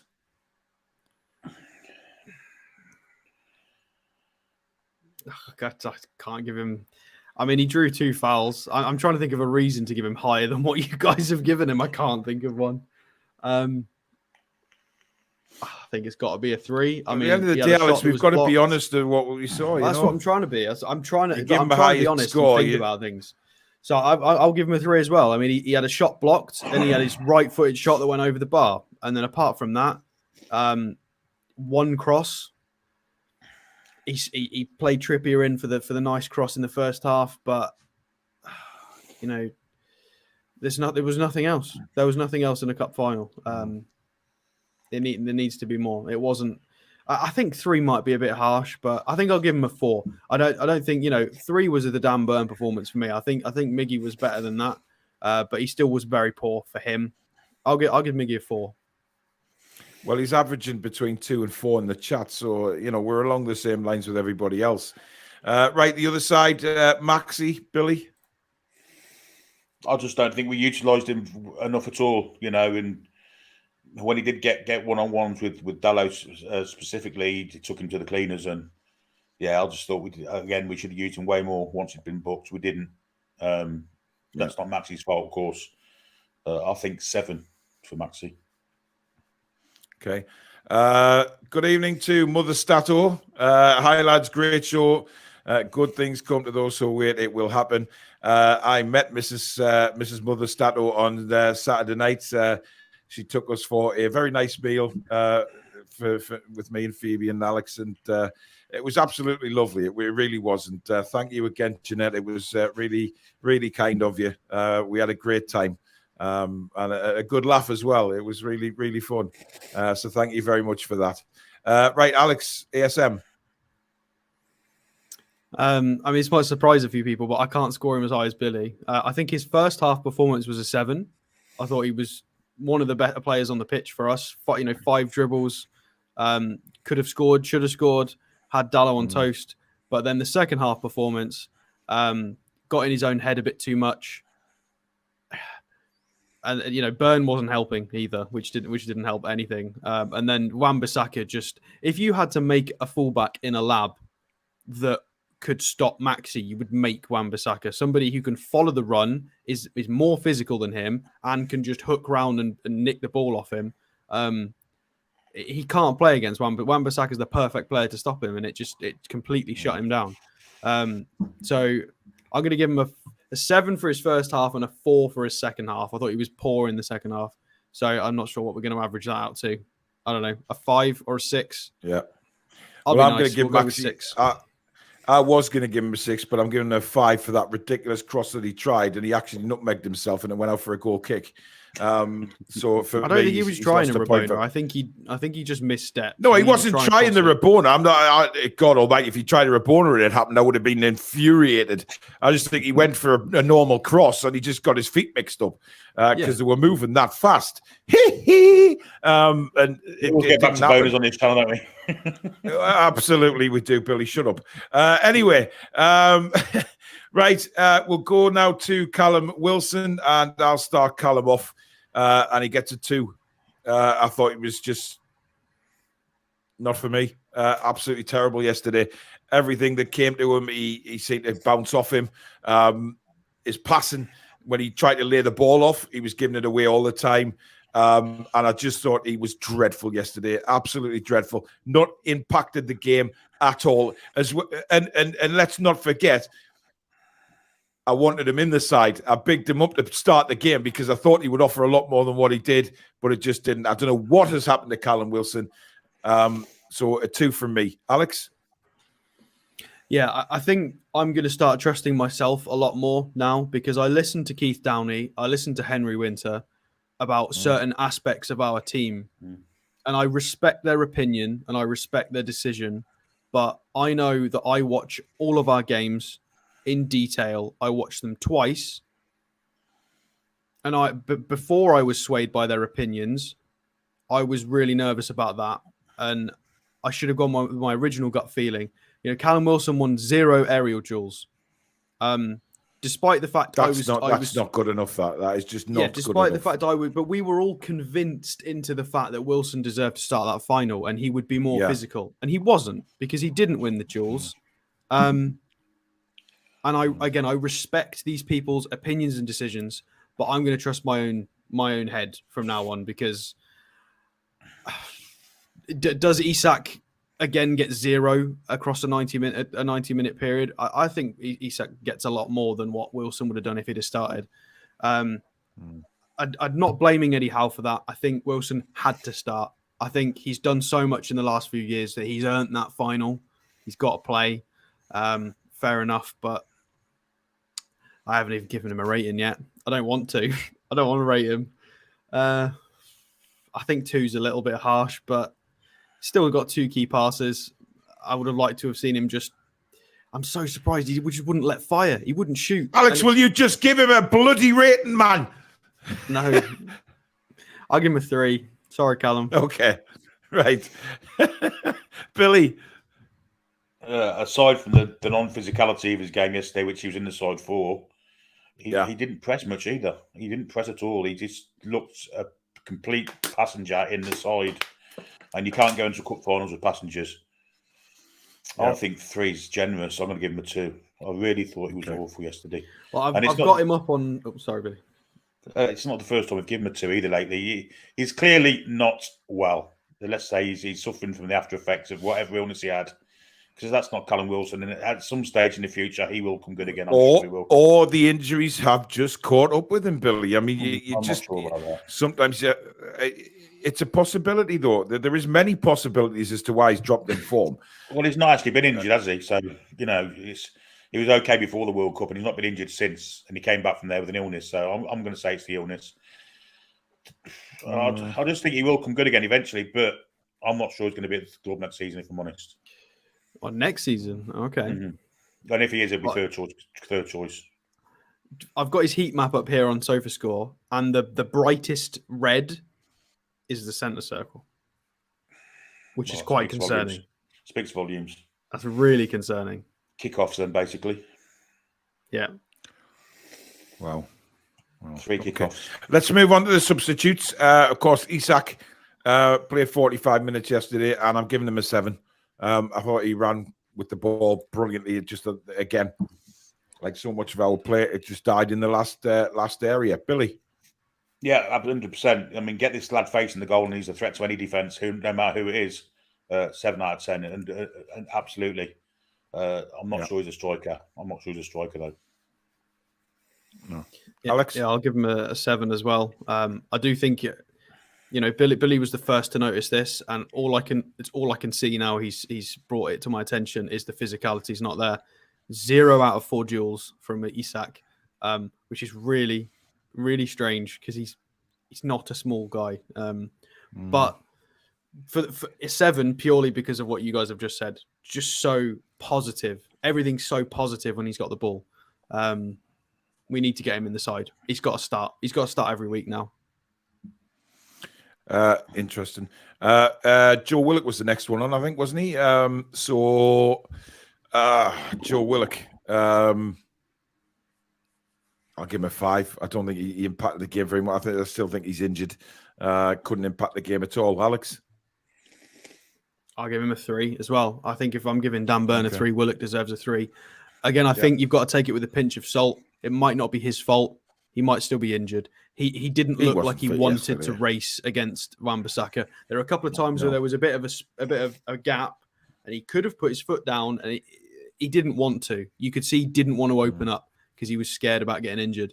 I'll give him a 3, but it's a nice 3 because I think he's just injured. It's not his fault. So, yeah, Billy. Yeah, shouldn't have been in the squad. Absolutely should not have been in the squad. There was no way on God's earth that he was anything more than 60% fit. As Alex said, after 5 minutes of being on, he looked absolutely gone. He'd basically gone. He couldn't put any weight on the legs to sprint. I think four's a good score for him, because I thought he was really another passenger when he came on. Okay. Who was next? Murphy. I'm going to give him a 6 simply because he had a shot, and I think he did okay when he came on. Actually, he looked very positive. Was one of the few who wanted to try on goal, so he gets a 6 from me. Alex, I'm going to give him a 7. Obviously, we know he's not the most talented player in the world, but he came on for 12 minutes. He won 4 out of 5 ground duels. He intercepted the ball once and got us back into attack. He drew 2 free kicks for us in the dying minutes, it could have been goals. He had the pot shots. He had 2 shots off target, completed both of his dribbles, didn't give the ball away once. Well done. You know, he came on and he did as much as he possibly could have done in a cup final to try and influence the game. So I'll give him a 7. Jordy Howe, man, makes a good point there as well, saying that he tracked back and saved 2 2-1. So he did do that as well. Billy, if we're assessing just the performance, then that little 12 minutes was a 7. I thought he would possibly even more, but again, I'm not going to give anybody higher than a 7 in a game that we lost 2-0. So fair enough. Billy, I loved Jacob Murphy when he came on. Jacob Murphy, I absolutely loved what he did. The effort he put in, chasing back Anthony and catching up with him and taking the ball off him, and then getting us on the front foot straight away. And he's a definite 7 for me. Even though he was on the pitch for 12 minutes, I thought it was absolutely fantastic for them. 12 minutes he was on, chasing a losing cause as well, but not giving up and giving 200% effort. If that's possible, it's not possible, but you know what I'm saying. He was superb. Definitely. I think he epitomised what we've had this season. You know, the squad's had this season. I thought the effort he put in and the actual effect of it, and the shot too was really unlucky. So yeah, I'll definitely give him a 7. I thought he was brilliant. Yeah. We're not going to rate Richie and Anderson. They simply weren't on long enough. Richie did put in one brilliant cross, however, which we made point of in the show. It's worth pointing out he had 2 touches and he made that chance with his only 2 touches. So, you know, well done for that. Get him at left back on Saturday or Sunday, whenever it is. Right. And finally, Eddie Howe. Now, this is going to be interesting. Alex, we'll start with you on Eddie Howe.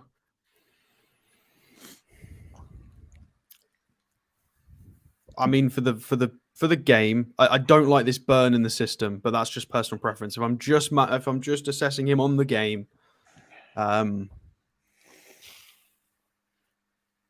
going to give him a 6. You know, I thought he made the right substitutions. Again, he's hamstrung into a lot of the changes he's got to do. I liked that he mixed it up at half time. I thought, you know, and he explained himself post-match. We're in a cup final. Let's get Isak on. Let's try and make more happen, get back into the game. The 2 goals that we conceded, I don't think were his fault. It wasn't a coaching issue. You know, we didn't concede because of a tactics problem. Cher just got knocked out. Like, it's just unfortunate. So, but then it is part of his fault that we're not scoring. Maybe we need to shoot more. I'll give a 6. I don't know what you guys think. I'm giving him a 5. He needs to start adapting. And Julie J's made the point as well in the comments. Quite a few people have, actually. We need to try something different.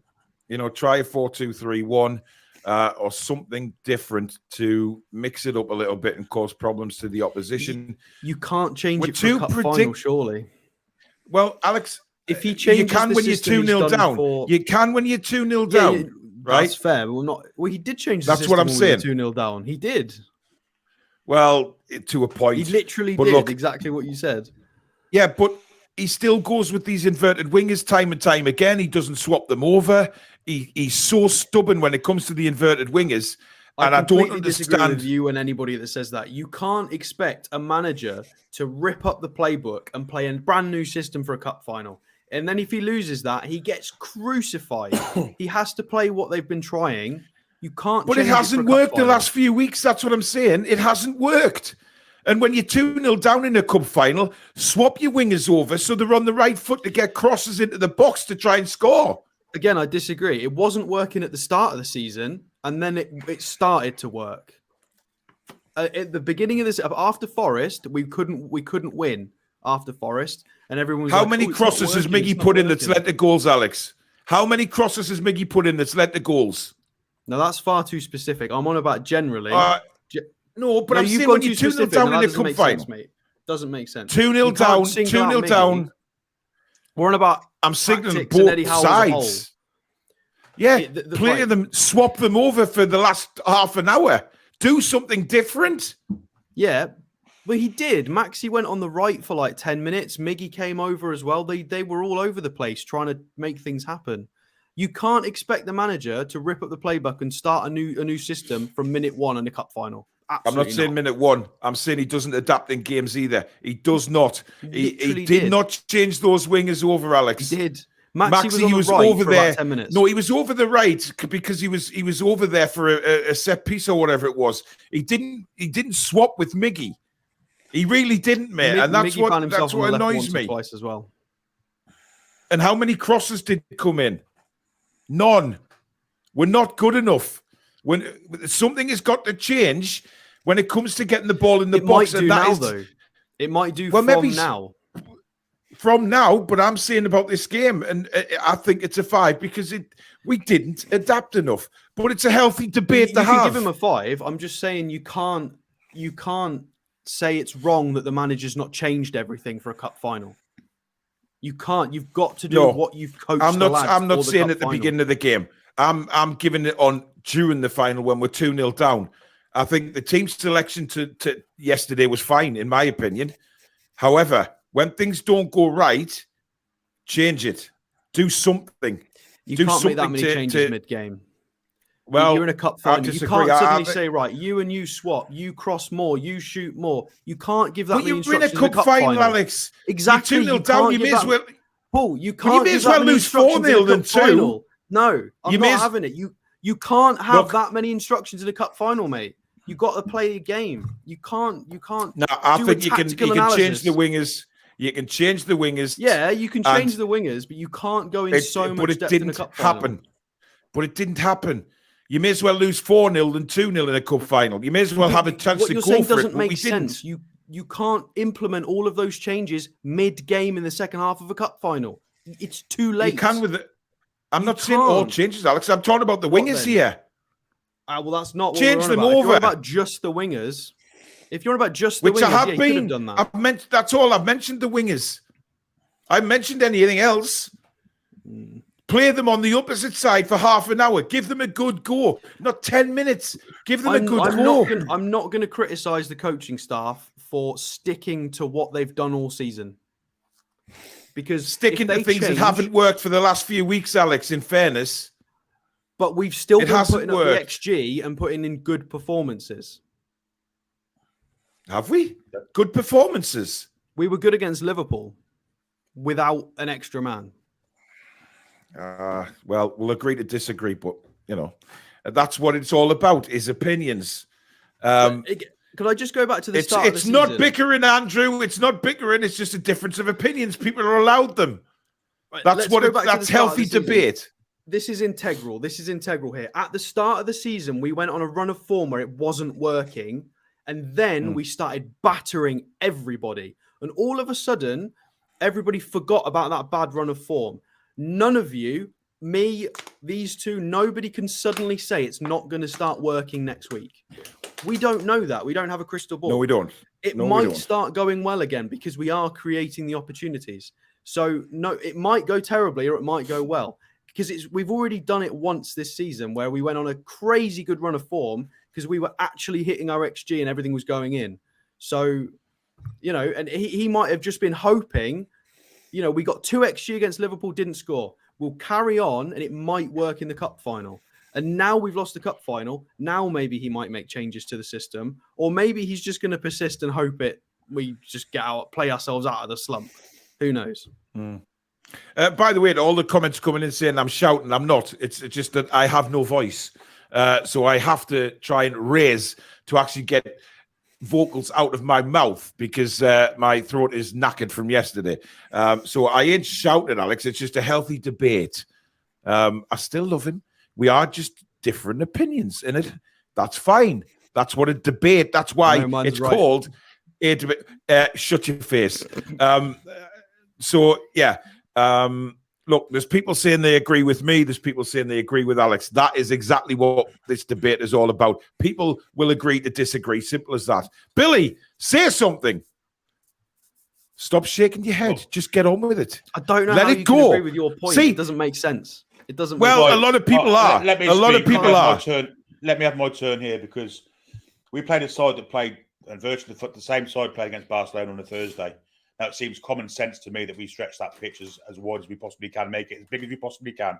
And by doing that, we'd have probably won the game. And I think if we change the wingers over, it does that 100% because they stick to the touchlines and get crossed in with the right foot. Even for 25 minutes of the game. And second half was set up for them to do that for the full half. They had to. But they should have done. They should have stretched that pitch as big as it could have got and have the wingers hugging that touchline and forcing the players out and creating space in the middle. We didn't do that. I think Eric Ten Hag totally outcoached Eddie Howe yesterday, if I'm perfectly honest. I think he managed the game. He's got a better players, of course he has. But tactically, I thought he gave Eddie Howe a bit of a masterclass yesterday. I'm going to give Eddie Howe a 4. Interesting. Paul Tully, thank you for the £5 super chat. Paul is right. Ferguson did it with Giggs and Beckham. We played okay against Liverpool, but had the same issues of creating chances. No, we created the chances. We just didn't put them in the net. We did create the chances. Not good chances, though, were they? Apart from that one. I don't think De Gea had a save to make, did he? De Gea had to save Maxi's shot in the first half.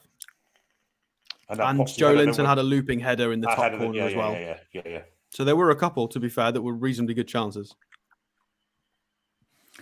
Yeah. But there you go. You know, Alex has his opinion. I have mine. Billy has his. It's as simple as that. Alex will always believe he's right because he's the stat man. And, you know, that's fair enough. Abs says Paul and especially Billy are talking out of their rears. Well, why, Abs? Why am I talking or Billy talking out his rear? It's an opinion. Could I comment on what Billy said as well? Yeah. If I agree with what you said, but how do we know that the instruction wasn't to try and stretch the pitch and the players just couldn't execute it properly? Because when you play players on inverted wingers, they're going to come inside every time. That's not stretching the pitch, is it? Because that side of the pitch isn't being used because they're coming inside every time. He's right, Alex. You can't go wide when you're inverted and you're cutting in all the time. You know what I mean? It's just something I'd like to see for a long time is see how they play on the other wings just for half an hour, just so we can see a little bit of a difference. Hold the second half. Well, maybe, yeah. But I still admire the fact. I agree with you, Alex. Too much. Because if he'd changed too much and we lost the final, we would all be sat here saying, well, we've played inverted wingers all season. Why has he changed it for the cup final? And you know, we would have either way. Once we were 2 down now, Alex, we should have done it. I agree with you, Alex. I agree with you 100%. I don't think he should change much for a cup final. I understand. The only point I'm making is try something different with the wingers. Because like Billy says, stretching the pitch and you know when you've got them inverted, they're gonna. It's in the mindset to cut in on the good foot. They're gonna do that. It's just that's a natural instinct when you've got a good left foot like Miggy has. He's always going to want to use it, and he has no confidence on his right foot. But maybe just try him on the left hand side and see how Maxi works with Trippier for half an hour. You just never know. But just to pacify, you know what? Just to pacify Abs. Eddie Howe will learn from that, and there's no way on God's earth that we're going to be like that next time we'll go to Wembley. Absolutely not. Eddie Howe learns from his mistakes, and he'll be tip top next time. Absolutely, got every faith. Yeah, look, exactly, and I think Alex said earlier that you know he will learn from this experience. Absolutely, so we know he will, and we know he'll go back to the drawing board and he will try and do something very different. But this is why This is why we do this. This is because it would be boring if everybody had the same opinion. You've got to have a debate somewhere along the line instead of just saying, yeah, I agree. There's always going to be, Alex has got his opinions, I've got mine, Billy's got his, and there's no wrong thing to have a debate about it. And that's why the thing is that's why this is here. I agree with you guys. I on the tactics. I would like to see different wing systems, balanced fullbacks. I would love to see all these things. My overall point is I respect Eddie Howe for not succumbing to the pressure and sticking to what the players have been coached. Because there is a risk. I know you said your only point was to swap the wingers, which is fair. But once you start trying to change things, at what point does it unravel? If the wingers are on opposite sides, you've got to remember that flips the defensive duties. All of a sudden, their fullbacks are different. Their defensive roles are different. At what point is it too much? And then we start conceding more goals because then we've changed too much in a final. There's a really fine line there with the balance. So when we're two down, it doesn't matter, does it? It doesn't really matter. I don't think. There's always going to be a fine line. There's no doubt about that. When we're 2-0 down in a football match in a final, I'd just like to see us try and change something, go for it a bit more than just stay tuned. If you're going to lose a final, then lose a final. Set piece coaching. I'm sick of our set pieces. They need to open up a new job role on the website. Yeah. Go and get somebody in freelance, whatever. Klopp got a freelance throw-in coaching. Just please go and get a set piece coach because we're just not good enough. Absolutely. I think we could all agree on that because that is something that we have looked so poor on. Because there's so much pressure on the forwards to create because there's just no goals from anywhere else in the team at the moment. But the thing is, right, with the set piece coach, the set pieces, even when we were sort of winning games before Christmas, the set pieces have never been great all season. It's very rare that we've scored from one. So it's crying out for someone just to come in and say, right, just you guys go and, listen to this guy, whoever it is that bring in a set piece coach, go and spend a couple of days a week with this guy. And we get it until it's perfect. And then we keep working on it and we try things until, it happens. Just imagine where we'd be in the league table if Botman had 2 for the season, Byrne had 2 for the season, and Cher had another one. That'd be 5 additional goals. And it's not unreasonable to ask for 2 goals a season from your defenders, really, like chipping in with the odd header. Yeah. And imagine where we could be in the table if those 5 goals had been scored across different matches. Like we're really missing some extra goals. Yeah, definitely. $4.99 super chat from Bruno G. Is it Bruno G? Is it Gina G? Who knows? Lads, it's as simple as this. The players just aren't at that level yet. They've overachieved this season. 90% of that squad won't be here in 3 years. Kind of agree with that, exactly. Right, there you go. We've been on nearly 2 bloody hours on this match review. It has gone on and on and on and on. But listen, thank you for staying with us. We've had over 900 watching tonight, which is absolutely fantastic. So thank you very much, guys. Please do hit that like button before you leave the stream. And also, if you're new to the channel, please do hit the subscribe button and come be part of this crazy community we call the Toon Review. And also hit that notification bell, which will let you know when we go live, we upload, or we schedule in a live show. Thank you, everybody, for the super chats tonight. It hasn't been 2 hours of Paul shouting at Stato Clarkey. I'll take that as an offensive comment. I have shouted all night because I shouted all day yesterday, and I know how bad my voice was last night, never mind today. But look, and the fans, by the way, 10 out of 10 all day, every week. Every fantastic support. Yeah. It reduced me to tears when them flags went up, I've got to say. 10 minutes in the end. Ian says next week, Paul and Alex grapple naked over a greased log. What the... Ian, whatever goes on in your head, I think that's more of a worry than anything else, mate. That is, look, this is what football is. And this is what we do. We debate. And, whatever, the fact is we respect each other's decisions. Whether Alex agrees with me or not, that doesn't matter.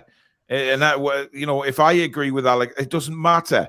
These are our opinions, and we like to have a debate, which is what everybody does in the chat.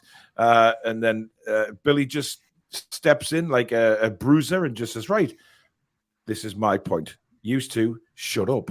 And that's what it's all about.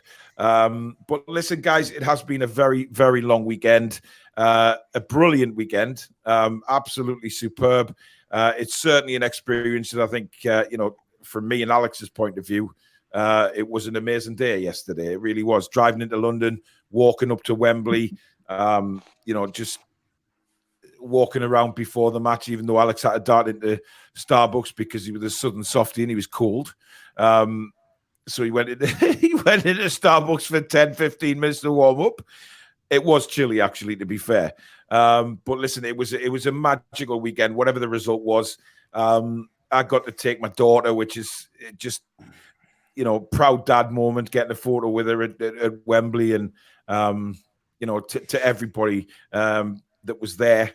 And the fans that didn't even go to the game, that watched it somewhere in London, or whether it be in Newcastle or wherever abroad. It was just one of those magical weekends that will live in the memory for a long time. But the good thing is, I don't think that's our one and only appearance for a while. I think we need to get used to this sort of thing, and have 100%. Many, many more visits to Wembley and things like that. So, listen, it's what it is. Football is the beautiful game, as they call it, and everyone has an opinion on it, and that's why everybody respects each other's opinions. Even though Alex keeps nodding and saying that he's right, but were there any yellow and green scarves on show yesterday? By the way, that's what the question. Not one. I did not see one Norwich scarf anywhere, to be fair. But then again, Alex, when they were all walking in, not one of them had Man United colours on until they came out with all the scarves on. Yeah, they just had coats and jackets. There was the odd red shirt under a coat, but it was 90% of our fans had all got black and white on, and I think 10% of their fans had got, well, maybe less than that, less than 10% had got Man United shirts on. It was awful. Most of them were wearing, and I made this point, most of them were wearing blue Man United shirts, which I think is a stupid decision anyway. Why would you wear? That's like us having a red and white kit. They won the European Cup in blue, Alex. They won the European Cup in blue. Yeah, but it's still a stupid colour for a team who play in red to make a blue kit. It would be like us making a red and white striped kit. We'd never do it. It's dumb. It's literally the polar opposite. And Alex did make this point as well in WH Smith in a service station, as me and him were surrounded by Manchester United fans. He also said at the top of his voice that they don't have a song for Rashford. He said all they want to do is sing about Newcastle United. How we got out of there without any trouble kicking off is a mystery. Well, somebody tried to say that Rashford has a song. His song is Rashford is a red. Rashford is. That's not a song. That's not a song. What is that? Like, yes, he's played for them for his entire career. He's an England international. He's NBE. You've not got a song for him. Pathetic fans. Terrible. Oh, yeah. Poor kid deserves a song. He's a nice. We have a Man United fan in the chat, guys. Sean says, "What a whinge fest! Face it, your club is just league fodder. Placeholders who failed to beat a tired United side. Now everyone is to blame. Give it a rest. GGMU." We're coming for you, Sean. We're coming for you. Yeah, absolutely. Enjoy it while you can, guys. Takeover. And they're not going to get it. You're not going to be. Our fan Glaze was there yesterday. What a fantastic man that man is. Happy bleeds and joy. Yeah, time will tell. But listen, guys, thank you very much as well to obviously the mods who've modded the chat very well tonight. And we really appreciate it. Thank you to Billy and Alex, of course. And we'll be back tomorrow with Fan Forum. And also, obviously, any news that comes out, I will do a video on. But for now, guys, enjoy the rest of your Monday night. Have a nice cocoa summit, a good rest. Christ, I need it because I'm knackered. It's been such a long weekend, but a brilliant one. Thank you very much, guys, and we will see you tomorrow. In the meantime, take care. Good night. How are the lads and lasses?